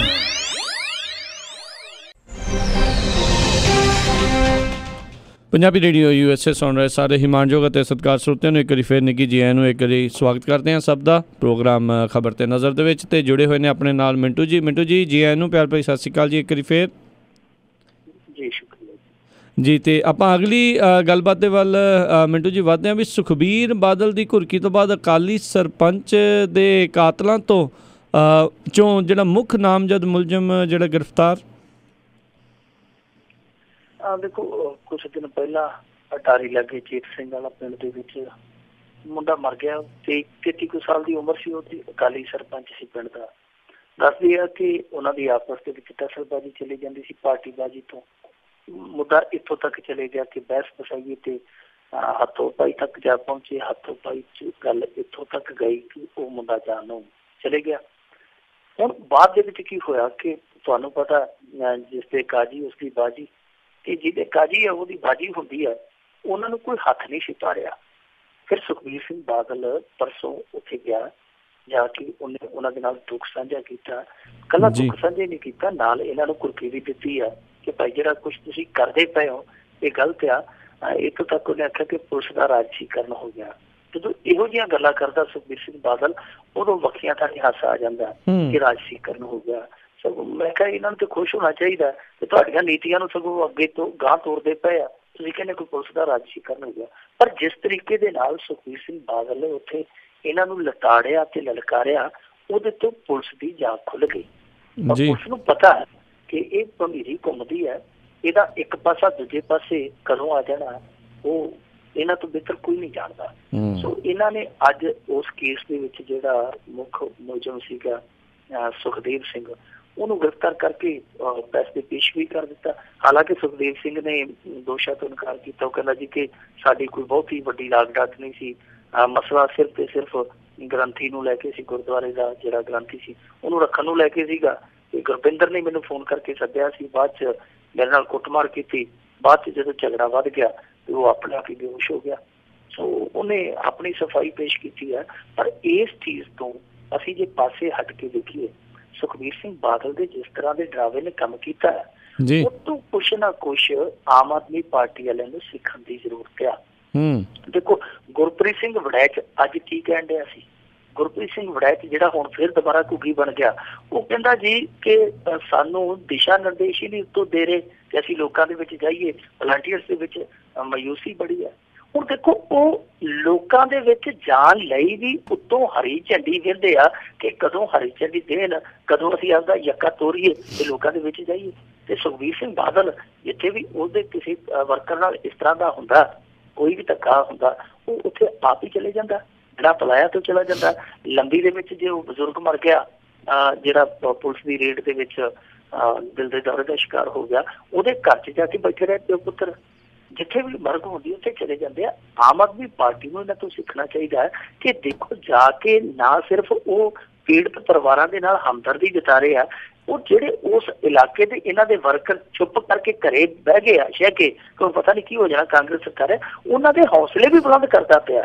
ਇਹਨਾਂ ਨੂੰ ਇਹ ਹੌਸਲਾ ਦੇਖ ਕੇ ਨਹੀਂ ਸੀ ਬਣਾ ਚਾਹੀਦਾ ਕਿ ਜੀ ਸਾਡੇ ਉਤਲੇ ਤੋਂ ਹੁਣ ਸਾਡੀ ਗੱਲ ਹੀ ਸੁਣੋ ਹਟ ਗਏ, ਕਿਉਂਕਿ ਵੋਟਾਂ ਇਹਨਾਂ ਦੇ ਮੂੰਹ ਨੂੰ ਪਈਆਂ। ਜਿਨ੍ਹਾਂ ਲੋਕਾਂ ਨੇ ਚਾਹੇ ਕਿਸੇ ਨੂੰ ਹਲਕੇ ਦੇ ਵਿੱਚੋਂ 500 ਵੀ ਵੋਟ ਪਈ ਹੈ, ਪਰ ਉਹ 500 ਪਈ ਤੇ ਹੈ ਨਾ, ਉਹ 500 ਬੰਦਾ ਤੇ ਇਹਨਾਂ ਦੇ ਨਾਲ ਖੜਾ। ਸੋ ਇਹਨਾਂ ਨੂੰ ਥੋੜਾ ਜਿਹਾ ਇਹਨਾਂ ਤੋਂ ਸਬਕ ਲੈਣਾ ਚਾਹੀਦਾ ਹੈ ਕਿ ਸੁਖਬੀਰ ਸਿੰਘ ਬਾਦਲ ਤੇ ਕਹਿੰਦਾ ਸੀਗਾ ਕਿ ਸਾਨੂੰ ਰੈਸਟ ਮਿਲਣੀ ਆ, ਅਸੀਂ 5 ਸਾਲ ਰੈਸਟ ਕਰਨਾ ਹੈ, ਬਸ ਮੁੜ ਕੇ ਰਾਜ ਆਰਜੀ ਚਾਰਜ ਦਿੱਤਾ ਰਾਜੇ ਨੂੰ ਤੇ ਉਹਦੇ ਤੋਂ ਲੈ ਲੈਣਾ, ਫਿਰ ਰਾਜ ਤੇ ਆਪਾਂ ਹੀ ਕਰਨਾ। ਉਹ ਰੈਸਟ ਦਾ ਕਹਿ ਕੇ ਵੀ ਰੈਸਟ ਨਹੀਂ ਕਰਨ ਦਿਆ। ਇਹਨਾਂ ਨੂੰ ਲੋਕਾਂ ਨੇ ਵਿਰੋਧੀ ਧਿਰ ਦੇ ਆਗੂ ਬਣਾਇਆ। ਇਹ ਲੰਮੀ ਰੈਸਟ ਤੇ ਚਲੇ ਗਏ ਤੇ ਲੌਂਗ ਰੈਸਟ ਇਹਨਾਂ ਦੀ ਹੈ ਜਿਹੜੀ ਉਹ ਟੁੱਟਦੀ ਨਹੀਂ ਪਈ। ਜੀ ਬਿਲਕੁਲ। ਸੋ ਗੱਲ ਇਹ ਸੱਚ ਹੀ ਕਹਿ ਗਏ ਸੀ, ਜਿੱਦਾਂ ਤੁਸੀਂ ਕਹਿੰਦੇ ਆ ਵੀ ਪਰਵਾਹ ਨਾ ਕਰੋ, ਰਾਜ ਆਪਣਾ ਹੀ ਆ, ਚੱਲਦੀ ਆ ਅਜੇ ਵੀ। ਜੀ ਅਗਲੀ ਆਪਾਂ ਗੱਲ ਕਰੀਏ ਵੀ ਅਕਾਲੀ ਰਾਜ ਤੋਂ ਬਾਅਦ ਦੇ ਵਿੱਚ ਹੁਣ ਇਸ ਸਰਕਾਰ ਵੱਲੋਂ ਵੀ ਕਹਿੰਦੇ ਜੀ ਸ਼ੁਰੂ ਹੋ ਗਿਆ ਗੁੰਡਾ ਟੈਕਸ, ਫਰਕ ਤਾਂ ਨਹੀਂ ਪਿਆ ਫਿਰ ਕੁਛ? ਇਹ ਜਿਹੜਾ ਗੁੰਡਾ ਟੈਕਸ ਹੈ ਨਾ, ਇਹ ਸ਼ਬਦ ਜਦੋਂ ਨਿਕਲਿਆ ਪੰਜਾਬ ਦੇ ਵਿੱਚ ਪ੍ਰਚਲਿਤ ਹੋਇਆ, ਮਾਲ ਵਿੱਚੋਂ ਹੀ ਨਿਕਲਿਆ ਸੀ ਜੀ। ਮਾਫੀਆ, ਗੁੰਡਾ, ਇਸ ਤਰ੍ਹਾਂ ਦੇ ਸ਼ਬਦ ਇੱਧਰੋਂ ਹੀ ਨਿਕਲੇ ਸਨ। ਇਹ ਮਾਮਲਾ ਵੀ ਜਿਹੜਾ ਇਸ ਸਰਕਾਰ ਦੇ ਵਿੱਚੋਂ ਪਹਿਲਾਂ ਆਇਆ ਸਾਹਮਣੇ, ਉਹ ਬਠਿੰਡੇ ਤੋਂ ਹੀ ਆਇਆ, ਜਿਹਨੂੰ ਬਾਦਲ ਰਾਜ ਦੇ ਵਿੱਚ ਸਿਆਸੀ ਰਾਜਧਾਨੀ ਕਿਹਾ ਜਾਂਦਾ ਸੀਗਾ।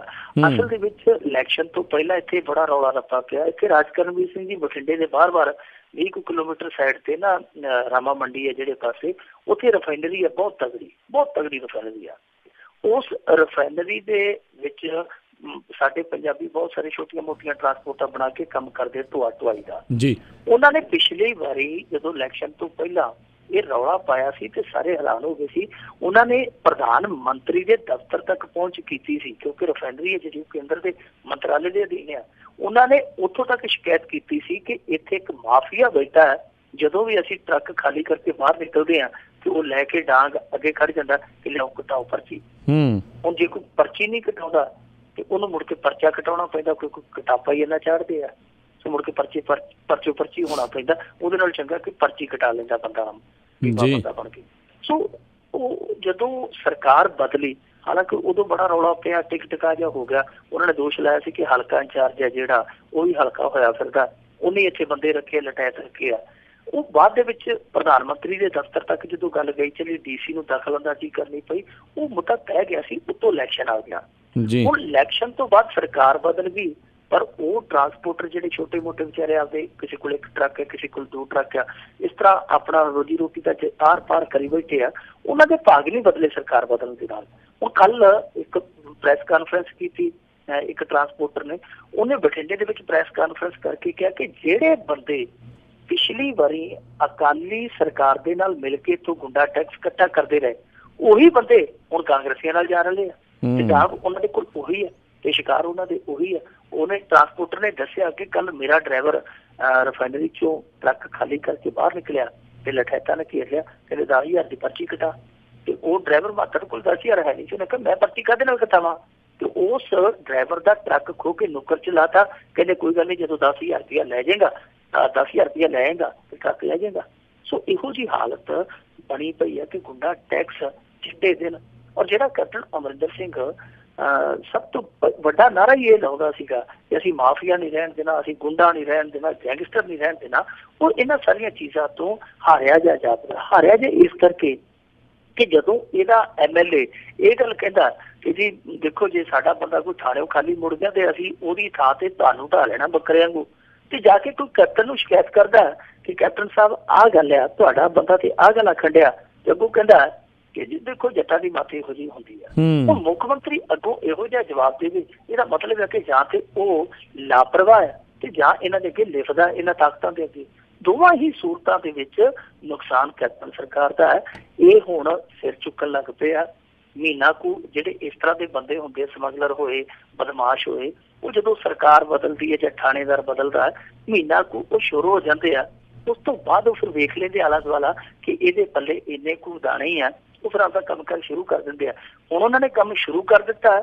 कैप्टन साहब ने जे ते डक ले, नहीं तो फिर इन्हां दीयां वागा जदों खुल गईयां फिर वो खुलियां ही चलणगे। फिर कैप्टन साहब कदे कदे इहो जिहा समा आएगा, कदे इहो जिहे मुकाम ते पहुंचणगे कि हत्थां ते चक वड्डणगे कि जदों इन्हां ने काम शुरू कीते सी असीं उदों क्यों ना रोके।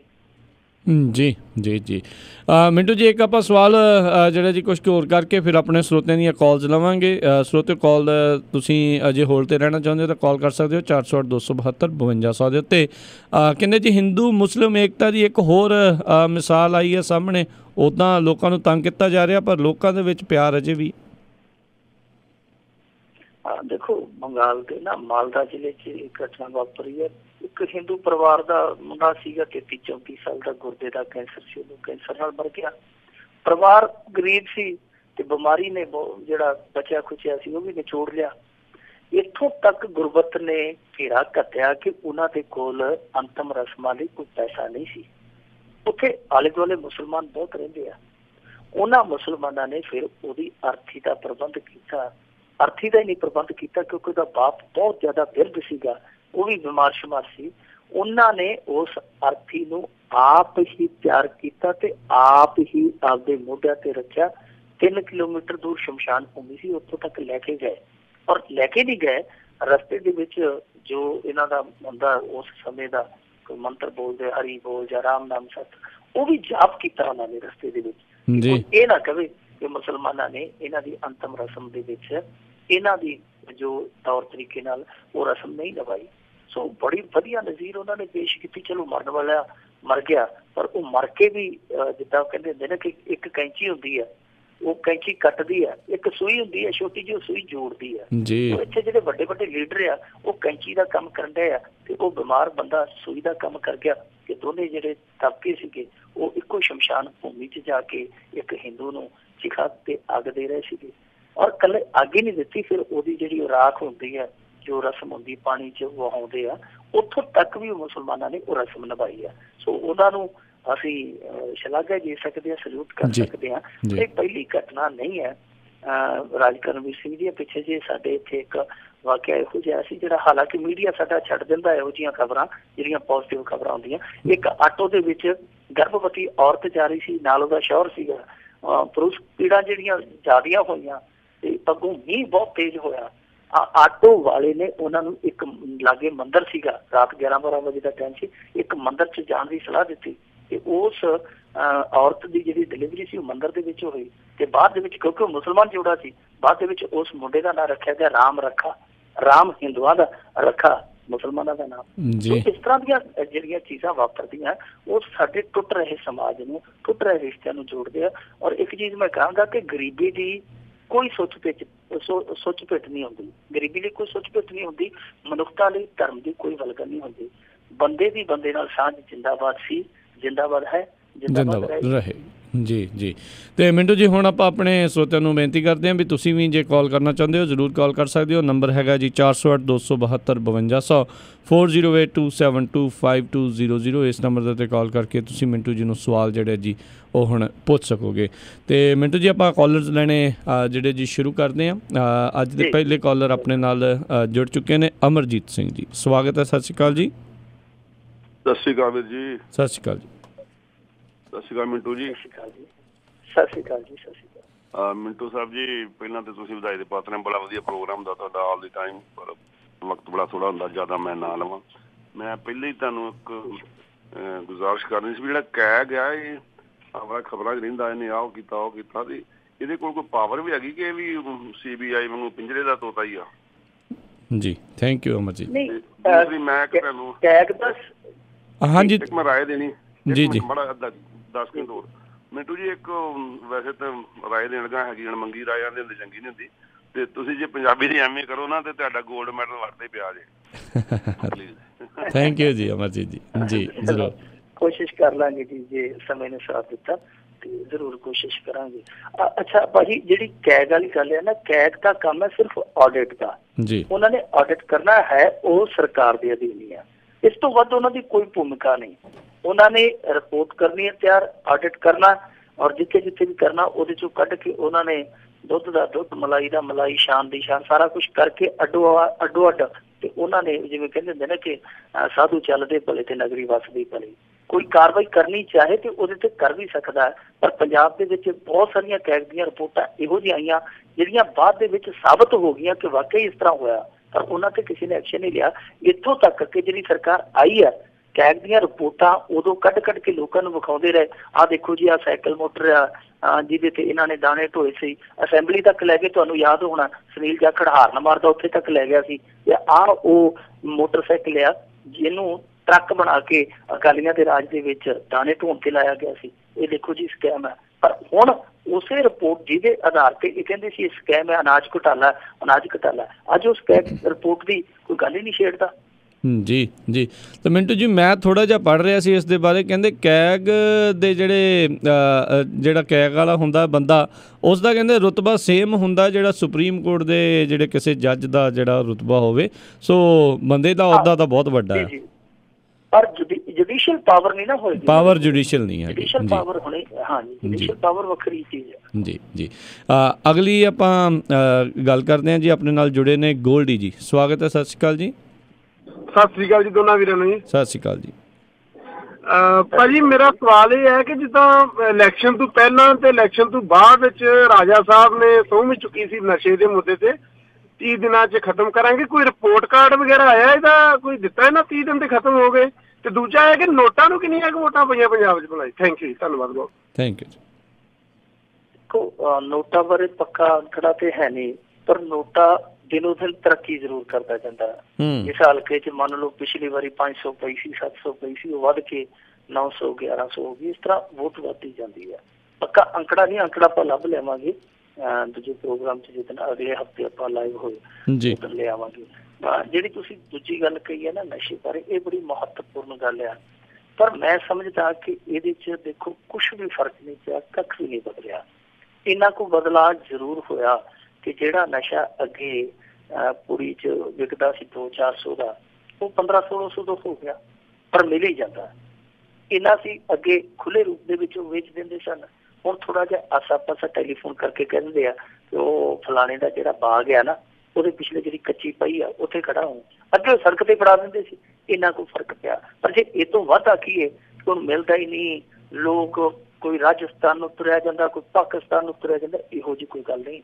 ਔਰ ਮੈਂ ਇਹ ਵੀ ਸਮਝਦਾ ਜਾਤੀ ਤੌਰ ਤੇ, ਹਾਲਾਂਕਿ ਮੈਂ ਕਿਸੇ ਨੂੰ ਚੈਲੰਜ ਨਹੀਂ ਕਰ ਰਿਹਾ, ਚੁਣੌਤੀ ਨਹੀਂ ਦੇ ਰਿਹਾ, ਪਰ ਜਿੱਥੋਂ ਤੱਕ ਇਸ ਦੁਨੀਆ ਬਾਰੇ, ਇਸ ਖੇਤਰ ਬਾਰੇ ਮੈਨੂੰ ਭੇਤ ਆ ਕਿ ਇਹ 28 ਦਿਨ ਤੱਕ ਹੀ, 28 ਮਹੀਨਿਆਂ 'ਚ ਵੀ ਨਸ਼ਾ ਖਤਮ ਕਰ ਦੇਣ। ਨਸ਼ਾ ਹੀ ਨਹੀਂ, ਸਿੰਥੈਟਿਕ ਡਰੱਗ ਔਰ ਹੈਰੋਇਨ, ਇਹ ਦੋ ਚੀਜ਼ਾਂ ਹੀ ਖਤਮ ਕਰ ਦੇਣ। ਤੇ ਮੈਂ ਕਹਾਂਗਾ ਕਿ ਇਹ ਸਲੂਟ ਦੇ ਕਾਬਿਲ ਹੈ। 28 ਮਹੀਨਿਆਂ 'ਚ ਵੀ ਕਰ ਦੇਣ। ਇਹ ਜਿਹੜਾ 28 ਦਿਨ ਵਾਲਾ ਸੀ ਇਹਨੂੰ ਵੀ ਆਪਾਂ ਨਰਿੰਦਰ ਮੋਦੀ ਦਾ ਉਹ ਜਿਵੇਂ ਉਹਨੇ 15 ਲੱਖ ਵਾਲਾ ਕਿਹਾ ਸੀ ਨਾ ਕਰਕੇ ਚੋਣ ਜੁਮਲਾ, ਤੇ ਇਹਨੂੰ ਵੀ ਕਹਿ ਸਕਦੇ ਚੋਣ ਜੁਮਲਾ, ਪਰ ਗੁਟਕਾ ਚੱਕ ਕੇ ਜੁਮਲਾ ਨਹੀਂ ਸੀ ਕਰਨਾ ਚਾਹੀਦਾ। ਉਹ ਤਾਂ ਕਰ ਲੈਂਦਾ ਤੇ ਜੁਮਲਿਆਂ ਦੀ ਤੇ ਆਦਤ ਹੈਗੀ ਆ, ਜਨਤਾ ਨੇ ਵੀ ਜੁਮਲਾ ਪੀ ਜਾਣਾ ਸੀ ਜੀ। ਤੇ ਸਰੋਤਿਓ ਤੁਸੀਂ ਵੀ ਕਾਲ ਕਰ ਸਕਦੇ ਹੋ ਨੰਬਰ 408 272 5200 4082725200 ਦੇ ਉੱਤੇ। ਤੇ ਗੋਲਡੀ ਵੀਰ ਹੁਣਾਂ ਦੇ ਸਵਾਲ ਦਾ ਜਵਾਬ ਦੇ ਦਈਏ। ਮਿੰਟੂ ਜੀ, ਮੈਂ ਪੜ੍ਹ ਰਿਹਾ ਸੀ ਨੋਟਾਂ ਨੂੰ ਇਸ ਵਾਰ ਪੰਜਾਬ ਦੀਆਂ ਇਲੈਕਸ਼ਨ ਦੇ ਵਿੱਚ 1.08 ਲੱਖ ਵੋਟਾਂ ਜਿਹੜੀਆਂ ਆ ਉਹ ਪਈਆਂ ਆ। ਸਭ ਤੋਂ ਵੱਧ ਕਹਿੰਦੇ ਸੁਨਾਮ ਹਲਕੇ 1 ਲੱਖ 800 ਜੀ ਜੀ ਜੀ। ਤੇ ਸਭ ਤੋਂ ਵੱਧ ਸੁਨਾਮ ਹਲਕੇ ਦੇ ਵਿੱਚ 1718, ਫਿਰ ਉਸ ਤੋਂ ਬਾਅਦ ਖੇਮਕਰਨ 'ਚ 1484 ਤੇ ਜਲੰਧਰ ਕੈਂਟ ਦੇ ਵਿੱਚ 1445 ਵੋਟਾਂ ਪਈਆਂ। ਤੇ ਓਵਰਆਲ ਜਿਹੜੀਆਂ ਇਲੈਕਸ਼ਨਸ ਹੋਈਆਂ ਗੋਆ ਦੇ ਵਿੱਚ 2.2 ਜਿਹੜੇ ਪਰਸੈਂਟ ਵੋਟਾਂ ਨੇ ਜਿਹੜਾ ਆ ਉਹ ਨੋਟਾ ਵਰਤਿਆ।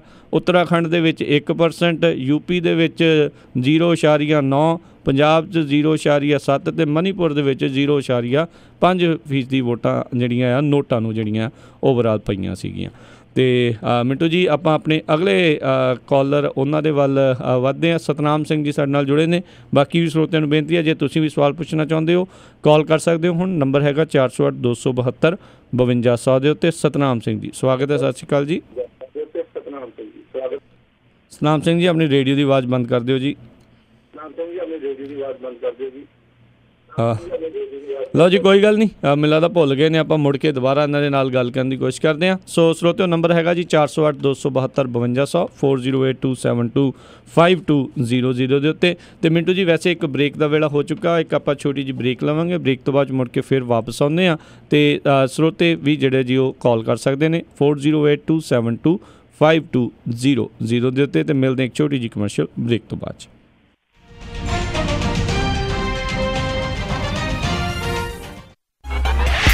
ਸਤਿ ਸ਼੍ਰੀ ਅਕਾਲ, ਮੈਂ ਨੀਰੂ ਬਾਜਵਾ। ਤੁਸੀਂ ਸੁਣ ਰਹੇ ਹੋ Punjabi radio USA।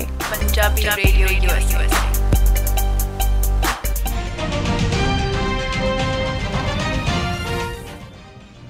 Punjabi radio USA ਸੁਣ ਰਹੇ ਸਾਰੇ ਹੀ ਮਾਣਯੋਗ ਅਤੇ ਸਤਿਕਾਰਤ ਸਰੋਤਿਆਂ ਨੂੰ ਇੱਕ ਵਾਰੀ ਫਿਰ ਨਿੱਘੀ ਜੀ ਆਇਆਂ ਨੂੰ ਸਭ ਦਾ ਸਵਾਗਤ ਕਰਦੇ ਹਾਂ। ਸਰੋਤਿਓ, ਪ੍ਰੋਗਰਾਮ ਚੱਲ ਰਿਹਾ ਜੀ ਖਬਰ ਤੇ ਨਜ਼ਰ, ਜਿਸ ਦੇ ਵਿੱਚ ਆਪਣੇ ਨਾਲ ਮਿੰਟੂ ਜੀ ਜੁੜੇ ਹੋਏ ਨੇ। ਮਿੰਟੂ ਜੀ ਸਵਾਗਤ ਹੈ ਜੀ ਇੱਕ ਵਾਰੀ ਫਿਰ, ਜੀ ਆਇਆਂ ਨੂੰ ਜੀ।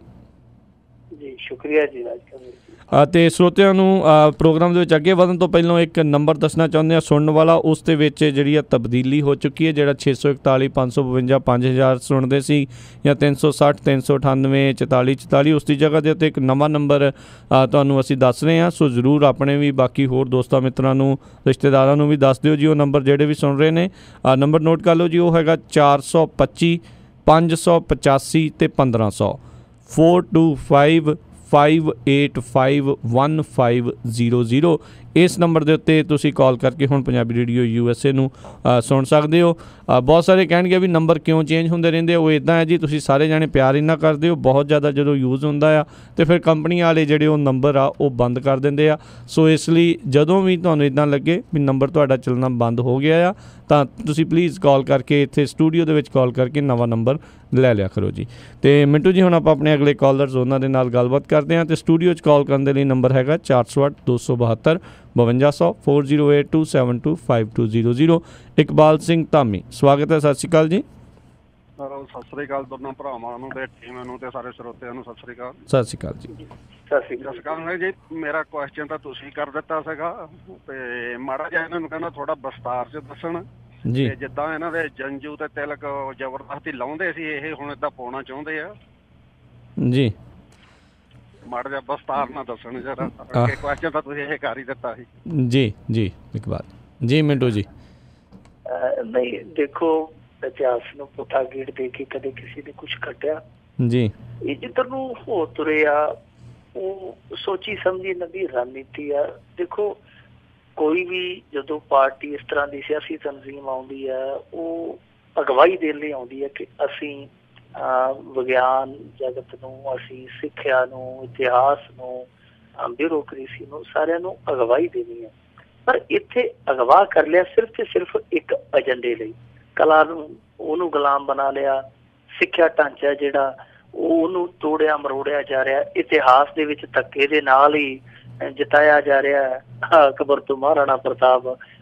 ਇਸ ਤਰ੍ਹਾਂ ਦੀਆਂ ਕੋਸ਼ਿਸ਼ਾਂ ਜਿਹੜੀਆਂ ਕੀਤੀਆਂ ਜਾ ਰਹੀਆਂ, ਇਹ ਦੇਖੋ ਕੁੱਲ ਮਿਲਾ ਕੇ ਕਿਹਦੇ ਉਲਟਿਆ? ਇਹ ਉਸੇ ਦੇਸ਼ ਦੇ ਹੀ ਉਲਟਿਆ ਨਾ ਜਿਸ ਦੇਸ਼ ਦੇ ਭਲੇ ਦੀ ਗੱਲ ਕਰਦੇ ਪਏ ਆ। ਜੇ ਇਤਿਹਾਸ ਨੂੰ ਪਲਟਣਗੇ, ਇਸ ਤਰ੍ਹਾਂ ਪਾਟਕ ਪਾਉਣਗੇ ਸਿਰਫ ਕਾਹਦੇ ਲਈ? ਹਿੰਦੂਤਵ ਲਈ। ਔਰ ਮੈਂ ਜਿਹੜੀ ਗੱਲ ਪਹਿਲਾਂ ਕਹੀ ਹੈ, ਮੈਂ ਉਹੀ ਗੱਲ ਫਿਰ ਕਹਿਣਾ ਕਿ ਇਸ ਤਰ੍ਹਾਂ ਦੇ ਵਾਲੇ ਬਹੁਤ ਆਏ ਆ। ਔਰੰਗਜ਼ੇਬ ਵਰਗੇ ਆ ਗਏ, ਹੋਰ ਬਹੁਤ ਸਾਰੇ ਬੰਦੇ ਆ ਗਏ ਜਿਨ੍ਹਾਂ ਨੇ ਆਪਣੇ ਇੱਥੇ ਈਨ ਮਨਾਉਣੀ ਚਾਹੀਦੀ ਹੈ ਔਰ ਹਾਰ ਕੇ ਗਏ, ਬੁਰੀ ਤਰ੍ਹਾਂ ਮਾਰ ਖਾ ਕੇ। ਅੱਜ ਉਹਨਾਂ ਦੀਆਂ ਕਬਰਾਂ ਤੇ ਕੋਈ ਖੜ ਕੇ ਕੋਈ ਰੁਪਈਆ ਵੀ ਨਹੀਂ ਸੁੱਟਦਾ। ਵੇਖ ਲਓ ਜਿਹੜੇ ਇਤਿਹਾਸ ਦੇ ਵਿੱਚ ਇਸ ਤਰ੍ਹਾਂ ਦੇ ਕਿਰਦਾਰ ਹੋਏ ਆ ਜਿਨ੍ਹਾਂ ਨੇ ਜ਼ਬਰਦਸਤੀ ਆਪਣੀ ਆਈਡੀਓਲੋਜੀ, ਆਪਣਾ ਧਰਮ, ਆਪਣਾ ਫਿਰਕਾ ਕਿਸੇ ਤੇ ਥੋਪਣਾ ਚਾਹਿਆ, ਉਹਨਾਂ ਦਾ ਹਾਲ ਜਿਹੜਾ ਕੀ ਹੋਇਆ ਉਹ ਇਤਿਹਾਸ ਦੇ ਵਿੱਚ ਦਰਜ ਆ। ਇਹਦੇ ਤੇ ਹੁਣ ਜਿੰਨੀ ਮਰਜ਼ੀ ਆਪਾਂ ਬਹਿਸ ਕਰ ਲਈਏ, ਪਾਣੀ 'ਚ ਮਧਾਣੀ ਪਾ ਲਈਏ, ਪਰ ਇਹਦੇ ਲਈ ਕਿਉਂਕਿ ਇੱਕ ਰਾਜਨੀਤਿਕ ਲੋਈ ਲੈ ਕੇ ਇਹ ਸਾਰਾ ਕੁਛ ਕੀਤਾ ਜਾ ਰਿਹਾ, ਰਾਜਨੀਤੀ ਦੀ ਆੜ ਦੇ ਵਿੱਚ, ਪਾਵਰ ਦੀ ਆੜ ਦੇ ਵਿੱਚ ਕੀਤਾ ਜਾ ਰਿਹਾ, ਤੇ ਇਹਦੀ ਕਾਟ ਹੈ ਜਿਹੜੀ ਉਹ ਰਾਜਨੀਤਿਕ ਢੰਗ ਨਾਲ ਹੀ ਕੀਤੀ ਜਾ ਸਕਦੀ ਹੈ। ਸੋ ਰਾਜਨੀਤਿਕ ਕਾਟ ਜਿਹੜੀ ਹੈ ਉਹ ਕਰਨੀ ਹੈ ਸੈਕੂਲਰ ਜਿਹੜੇ ਰਾਜਨੀਤੀ ਦੇ ਪਾਂਧੀ ਹੈ ਉਹਨਾਂ ਦੇ ਵਿੱਚ। ਜਿੱਦਾਂ ਹੁਣ ਅਰਵਿੰਦ ਕੇਜਰੀਵਾਲ, ਅਸੀਂ ਦੂਰ ਨਾ ਜਾਈਏ, MCD ਇਲੈਕਸ਼ਨ ਆ, ਇਹ ਕਿਉਂ ਹਾਰੇ? ਇਹਨਾਂ ਨੂੰ ਤਾਂ 39% ਲੋਕਾਂ ਨੇ ਵੋਟ ਕੀਤੀ ਹੈ ਨਾ, ਜਿਹੜੇ ਭਾਰਤੀ ਜਨਤਾ ਪਾਰਟੀ ਵਾਲੇ ਆ। ਤੇ ਇਹਨਾਂ ਦੀ ਜੇ ਲਾ ਦਈਏ ਵੋਟ ਪਰਸੈਂਟੇਜ, ਉਹ ਮੇਰੇ ਖਿਆਲ ਦੇ ਨਾਲ ਬਣ ਜਾਣੀ ਹੈ 24 ਤੇ 21 ਨੂੰ ਜੇ ਆਪਾਂ ਲਾ ਲਈਏ 45%, ਉਹਨਾਂ ਤੋਂ ਵੱਧ ਹੀ ਹੈ। ਸੈਕੂਲਰ ਵੋਟ ਹਾਲੇ ਵੀ ਭਾਰਤੀ ਜਨਤਾ ਪਾਰਟੀ ਤੋਂ ਜ਼ਿਆਦਾ ਹੀ ਹੈ ਭਾਰਤ ਦੇ ਵਿੱਚ। ਸੋ ਇਹ ਜਿਹੜੀ ਵੋਟ ਆ ਇਹਨੂੰ ਯੂਜ਼ ਕਿਵੇਂ ਕਰਨਾ ਹੈ, ਇਹ ਸੋਚਣਾ ਪਵੇਗਾ। ਇਸ ਰੱਥ ਨੂੰ ਇਸ ਤਰ੍ਹਾਂ ਹੀ ਸੋਚ ਕੇ ਰੋਕਣਾ ਪਵੇਗਾ। ਪਰ ਇਸ ਤਰ੍ਹਾਂ ਜਿਸ ਤਰ੍ਹਾਂ ਕਾਂਗਰਸ ਕਤਾਰਬੰਦੀ ਵਾਲੀ ਰਾਜਨੀਤੀ ਕਰਦੀ ਹੈ, ਉਹ ਇਸ ਤਰ੍ਹਾਂ ਲੱਗਦਾ ਕਿ ਉਹ ਵੀ ਹੁਣ ਇਹਨਾਂ ਦੀ B ਟੀਮ ਬਣ ਕੇ ਚੱਲਦੀ ਪਈ ਹੈ, ਉਹ ਵੀ ਇਸੇ ਧੂੜ ਦੇ ਵਿੱਚ ਟੱਟੂ ਭਜਾਈ ਫਿਰਦੀ ਹੈ। ਜੀ ਜੀ, ਅਮਰਜੀਤ ਸਿੰਘ ਜੀ ਸਵਾਗਤ ਹੈ, ਸਤਿ ਸ਼੍ਰੀ ਅਕਾਲ ਜੀ। ਹਾਂਜੀ, ਦੋਵੇਂ ਵੀਰਿਆਂ ਨੂੰ ਤੇ ਪੰਜਾਬੀ ਰੇਡੀਓ ਦੇ ਸਰੋਤਿਆਂ ਨੂੰ ਵਾਹਿਗੁਰੂ ਜੀ ਕਾ ਖਾਲਸਾ, ਵਾਹਿਗੁਰੂ ਜੀ ਕੀ ਫਤਿਹ। ਵਾਹਿਗੁਰੂ ਜੀ ਕਾ ਖਾਲਸਾ, ਵਾਹਿਗੁਰੂ ਜੀ ਕੀ ਫਤਿਹ ਜੀ। ਤੇ ਮਿੰਟੂ ਵੀਰੇ ਨੂੰ ਮੈਂ ਜਦੋਂ ਤੋਂ ਆਪਣੇ ਪੰਨੂ ਸਾਹਿਬ ਹੁਣੀ ਐਪੀਸੋਡ ਸੀ ਉਦੋਂ ਤੋਂ ਸੁਣਦਾ, ਦਿਨੋਂ ਦਿਨ ਆਪਣੇ ਆਪ ਨੂੰ ਹੋਰ ਪਾਲਿਸ਼ ਕਰੀ ਜਾ ਰਹੇ ਆ ਜੀ। ਤੇ ਇਹਨਾਂ ਲਈ ਥੋੜਾ ਜਿਹਾ ਕਿ ਮਤਲਬ ਤਿੱਖਾਪਨ ਘਟਾਉਣ ਇਹਨਾਂ ਦੀ ਲੋੜ ਆ ਸਾਨੂੰ ਬਹੁਤ। ਜੀ ਜੀ ਜੀ। ਤੇ ਮਿੰਟੂ ਵੀਰੇ, ਜਿਹੜਾ 2 ਹਫ਼ਤੇ ਪਿਛਲੇ ਹਫ਼ਤੇ ਤੁਸੀਂ ਇੱਕ ਕਵਰ ਕੀਤੀ ਸੀ ਗੱਲ ਜੀ, ਸਾਊਥ ਇੰਡੀਆ ਤੋਂ ਜਿਹੜੇ ਕਿਸਾਨ ਜੰਤਰ ਮੰਤਰ ਤੇ ਧਰਨਾ ਦੇ ਰਹੇ ਸੀਗੇ, ਤੇ ਉਦੋਂ ਤੁਸੀਂ ਦੱਸਿਆ ਕਿ ਉਹਨਾਂ ਨੂੰ ਆਪਣਾ ਮਤਲਬ ਪਿਸ਼ਾਬ ਪੀਣ ਲਈ ਮਜਬੂਰ ਹੋਣਾ ਪਿਆ, ਹਨਾ। ਤੇ ਉਹਨਾਂ ਦੀ ਮਦਦ ਲਈ ਆਪਣੀ ਸਿੱਖ ਜਥੇਬੰਦੀ ਕੋਈ ਨਹੀਂ ਪਹੁੰਚੀ, ਹੱਥ ਬੰਨ੍ਹ ਕੇ ਜਿਹੜੀ ਕਹਿ ਸਕੇ ਭਰਾਵੋ ਆਹ ਨਾ ਕਰੋ, ਆਪਾਂ ਤੁਹਾਡੇ ਲਈ ਲੰਗਰ ਲਿਆਏ ਆ, ਪ੍ਰਸ਼ਾਦਾ ਲਿਆਏ ਆ, ਆਹ ਛਕੋ। ਤੇ ਨਾਲੇ ਉਹਨਾਂ ਦਾ ਕੀ ਬਣਿਆ, ਕਿਸੇ ਨੇ ਸੁਣਿਆ ਉਹਨਾਂ ਨੂੰ ਜਾਂ ਨਹੀਂ? ਜੀ, ਥੈਂਕ ਯੂ ਅਮਰਜੀਤ ਜੀ। ਦੇਖੋ ਉਹਨਾਂ ਦਾ ਨਾ ਵਿਰੋਧ ਕਰਨ ਦਾ ਤਰੀਕਾ ਹੋਰ ਇਹ ਨਹੀਂ ਗਾ ਕਿ ਉਹਨਾਂ ਨੂੰ ਭੁੱਖ ਲੱਗੀ ਸੀ ਜਾਂ ਪਿਆਸ ਲੱਗੀ ਸੀ, ਉਹ ਉਹਨਾਂ ਦੇ ਵਿਰੋਧ ਦਾ ਤਰੀਕਾ, ਔਰ ਉਹ ਇੰਨੇ ਦੁਖੀ ਹੋ ਕੇ ਸਾਰਾ ਕੁਛ ਕਰਦੇ ਪਏ ਆ ਕਿ ਉਹਨਾਂ ਦੇ ਕੋਲ ਹੋਰ ਕੋਈ ਚਾਰਾ ਨਹੀਂ, ਉਹਨਾਂ ਦੀ ਕੋਈ ਉੱਥੇ ਗੱਲ ਨਹੀਂ ਸੁਣਦਾ ਪਿਆ। ਪ੍ਰਧਾਨ ਮੰਤਰੀ ਦੇ ਦਫ਼ਤਰ 'ਚ ਲੈ ਗਏ, ਕਹਿੰਦੇ ਆਓ ਤੁਹਾਨੂੰ ਪ੍ਰਧਾਨ ਮੰਤਰੀ ਨਾਲ ਮਿਲਾਉਂਦੇ, ਮੁੜ ਕੇ ਕਹਿੰਦੇ ਜੀ ਪ੍ਰਧਾਨ ਮੰਤਰੀ ਦੇ ਹੈ ਨਹੀਂ, ਤੁਸੀਂ ਮੈਮੋਰੰਡਮ ਦੇ ਜਾਓ। ਉਹ ਕਹਿੰਦੇ ਕਿ ਕਮਾਲ ਦੀ ਗੱਲ, ਜੇ ਮੈਮੋਰੰਡਮ ਤੁਸੀਂ ਲੈਣਾ ਸੀ ਤੇ ਉੱਥੇ ਹੀ ਲੈ ਲੈਂਦੇ, ਸਾਨੂੰ ਇਹਨੀ ਤੂੰ ਭਕਾਇਆ ਕਿਉਂ ਆ? ਤੇ ਫਿਰ ਉਹ ਇਸੇ ਗੁੱਸੇ ਦੇ ਮਾਰੇ ਲੀੜੇ ਲਾ ਕੇ ਉੱਥੇ ਸੜਕ ਤੇ ਲੇਟੇ। ਅਲਫ ਨੰਗੇ ਕਿਸਾਨ ਲੇਟਣ ਤਾਂ ਉਹਦਾ ਮਤਲਬ ਹੈ ਕਿ ਸਾਰੇ ਦੇਸ਼ ਦਾ ਢਾਂਚਾ ਹੀ ਨੰਗਾ ਹੋ ਗਿਆ। ਸਾਰੇ ਸੰਸਾਰ ਨੇ ਫੋਟੋਆਂ ਵੇਖੀਆਂ, ਫਿਰ ਬਾਵਜੂਦ ਇਸ ਦੇ ਉਹਨਾਂ ਦੇ ਕੋਲ ਕੋਈ ਨਹੀਂ ਗਿਆ। ਉੱਥੋਂ ਦਾ ਤਮਿਲਨਾਡੂ ਦਾ ਜਿਹੜਾ ਮੁੱਖ ਮੰਤਰੀ, ਕਿਉਂਕਿ ਤਮਿਲਨਾਡੂ ਦੇ ਵਿੱਚ ਇਸ ਸਮੇਂ ਸਿਆਸੀ ਸੰਕਟ ਆ, ਉੱਥੋਂ ਦੀ ਸਰਕਾਰ ਹੈ ਜਿਹੜੀ ਅਸਥਿਰ ਹੋਈ ਪਈ ਹੈ, ਜੈ ਲਲਿਤਾ ਦੀ ਗੱਲ ਕਿਤੇ ਨਹੀਂ ਬਣਦੀ ਨਜ਼ਰ ਆਉਂਦੀ। ਸੋ ਉਹ ਕਿਸਾਨਾਂ ਲਈ ਕੋਈ ਬਹੁਤਾ ਕੁਛ ਕਰ ਨਹੀਂ ਸਕਦੇ। ਉੱਥੋਂ ਦਾ ਮੁੱਖ ਮੰਤਰੀ ਆਇਆ, ਉਹ ਵੀ ਤਰਵਾਸੀ ਦੇ ਕੇ ਚਲੇ ਗਿਆ। ਇੱਕ ਦਿਨ ਉੱਥੇ ਸਟਾਲਿਨ ਹੋਰਾਂ ਨੇ, ਜਿਹੜੇ ਵਿਰੋਧੀ ਧਿਰ ਦੇ ਆਗੂ ਆ, ਉਹਨਾਂ ਨੇ ਬੰਦ ਕਰਵਾਤਾ ਤਮਿਲਨਾਡੂ, ਉਹਨਾਂ ਨੇ ਆਪਦੀ ਰਾਜਨੀਤੀ ਕਰ ਲਈ, ਪਰ ਇਹਨਾਂ ਦੀ ਕੋਈ ਵੀ ਗੱਲ ਨਹੀਂ ਸੁਣਦਾ। ਇੱਕ ਦਿਨ ਆ ਕੇ ਰਾਹੁਲ ਗਾਂਧੀ ਭੋਏ ਤੇ ਬਹਿ ਗਿਆ ਇਹਨਾਂ ਦੇ ਨਾਲ, ਪਰ ਭੌਂ ਕੇ ਮੁੜ ਕੇ ਆਇਆ ਹੀ ਨਹੀਂਗਾ। ਸੋ ਇਹ ਸਾਰੇ ਰਾਜਨੀਤੀ ਕਰਕੇ ਉਹਨਾਂ ਦੀ ਕੋਈ ਗੱਲ ਸੁਣਨ ਨੂੰ ਤਿਆਰ ਨਹੀਂ।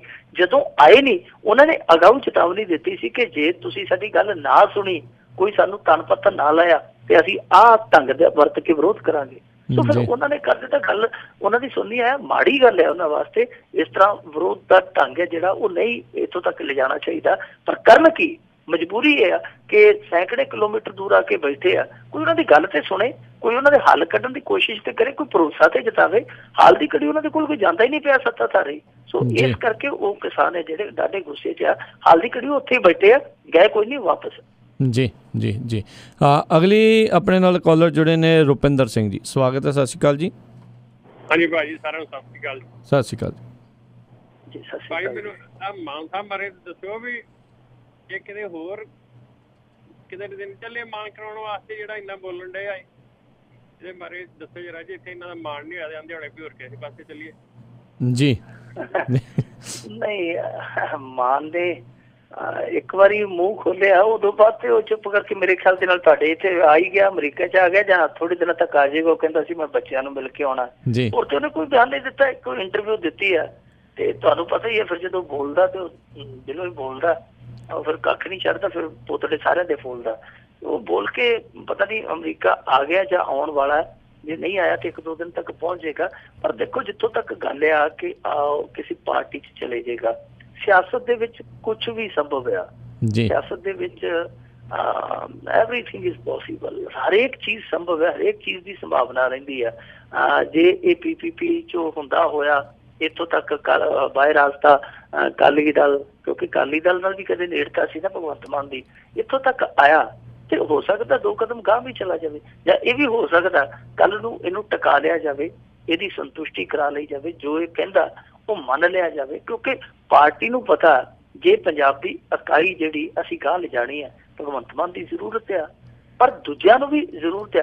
ਇੱਕ ਚੀਜ਼ ਜਿਹੜੀ ਮੇਰੇ ਮਿੱਤਰ ਨੇ ਅੱਜ ਮੈਨੂੰ ਕਹੀ, ਉਸ ਗੱਲ ਦੇ ਵਿੱਚ ਬੜਾ ਦਮ ਸੀ। ਉਹ ਕਹਿੰਦਾ ਕਿ ਜੇ ਭਗਵੰਤ ਮਾਨ ਕਿਤੇ ਗਿਆ ਨਾ ਤੇ ਤੂੰ ਦੱਸ ਕਿਹੜੀ ਪਾਰਟੀ 'ਚ ਜਾਊ?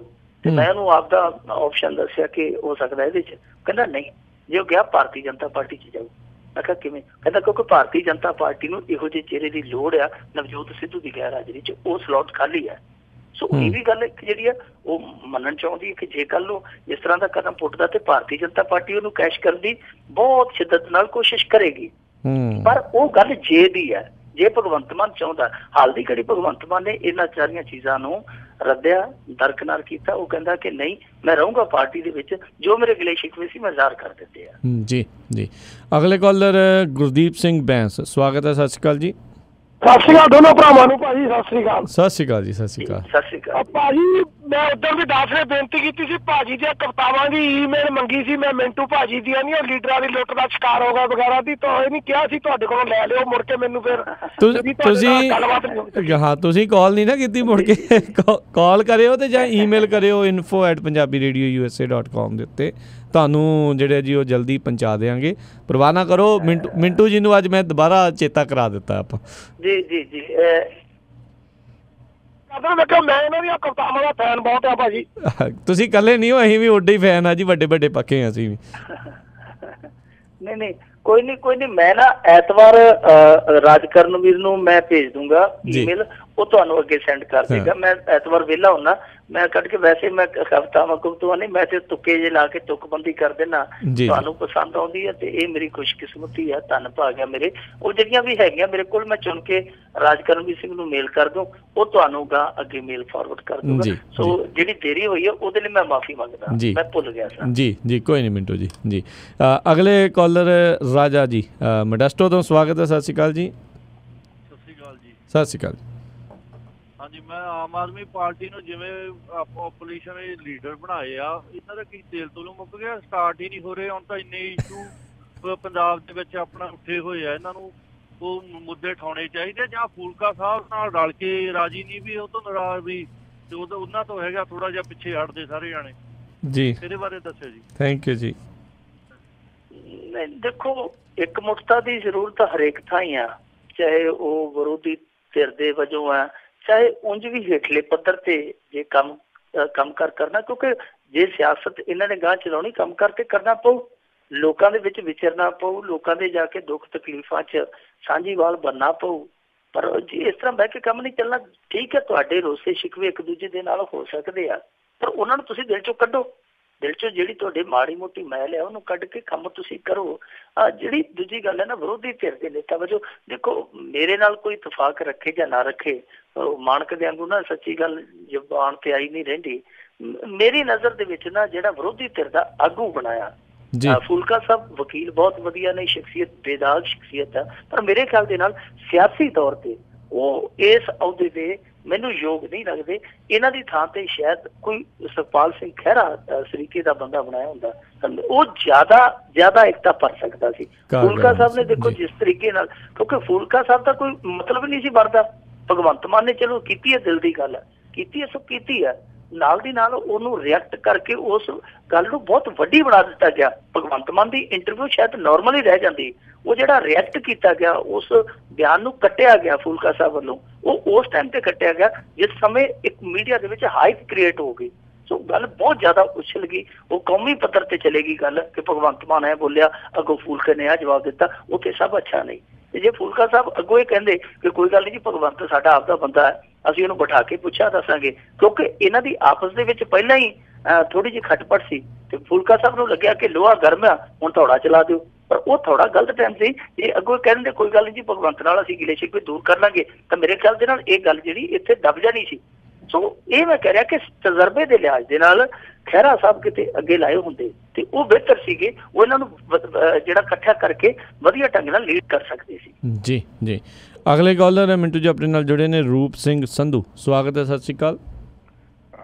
ਧੰਨਵਾਦ ਜੀ ਰੇਡੀਓ USA ਦੀ ਟੀਮ ਦਾ ਜੀ। ਮੇਰਾ ਸਵਾਲ ਸੀਗਾ ਜੀ, ਆਪਣਾ ਪੰਜਾਬ ਦੇ ਵਿੱਚ ਕੇਬਲ ਮੀਡੀਆ ਬੰਦ ਕਰਾਇਆ ਸੀ ਬਾਦਲ ਸਾਹਿਬ ਨੇ, ਉਹਦਾ ਕੋਈ ਹੁਣ ਕੋਈ ਸ਼ੁਰੂ ਹੋ ਰਿਹਾ ਜਾਂ ਨਹੀਂ? ਮਤਲਬ ਕਿ ਉਸ ਤਰ੍ਹਾਂ ਹੀ ਆ, ਕਿਉਂਕਿ ਲੋੜ ਆ ਜੀ, ਮਤਲਬ ਕੱਲਾ PTC ਉਹ ਬਾਦਲ ਕਰੀ ਜਾਂਦਾ ਜੀ, ਮਤਲਬ ਕੇਬਲ ਮੀਡੀਆ ਦੀ ਲੋੜ ਆ ਜੀ ਕਾਫੀ। ਮਤਲਬ ਜੀ, ਥੈਂਕ ਯੂ ਜੀ। ਦੇਖੋ ਹਾਲੇ ਇਹਨਾਂ ਨੇ ਨਾ ਲਿਆਉਣਾ, ਉਹ ਰੈਗੂਲੇਟਰੀ ਐਕਟ ਲਿਆਉਣਾ ਹੈ, ਇਹਨਾਂ ਨੇ ਮੇਰੇ ਖਿਆਲ ਦੇ ਨਾਲ ਖਰੜਾ ਖੁੱਡਾ ਤੇ ਤਿਆਰ ਕਰਵਾ ਲਿਆ। ਉਹ ਲਿਆਉਣ ਤੋਂ ਬਾਅਦ ਹੀ ਜਿਹੜੀ ਮਨੋਪਲੀ ਹੈ, ਖਾਸ ਤੌਰ ਤੇ ਇੱਕ ਕੰਪਨੀ ਦੀ ਇੱਥੇ ਮਨੋਪਲੀ ਹੈ ਕੇਬਲ ਤੇ, ਉਹ ਟੁੱਟਣੀ ਹੈ।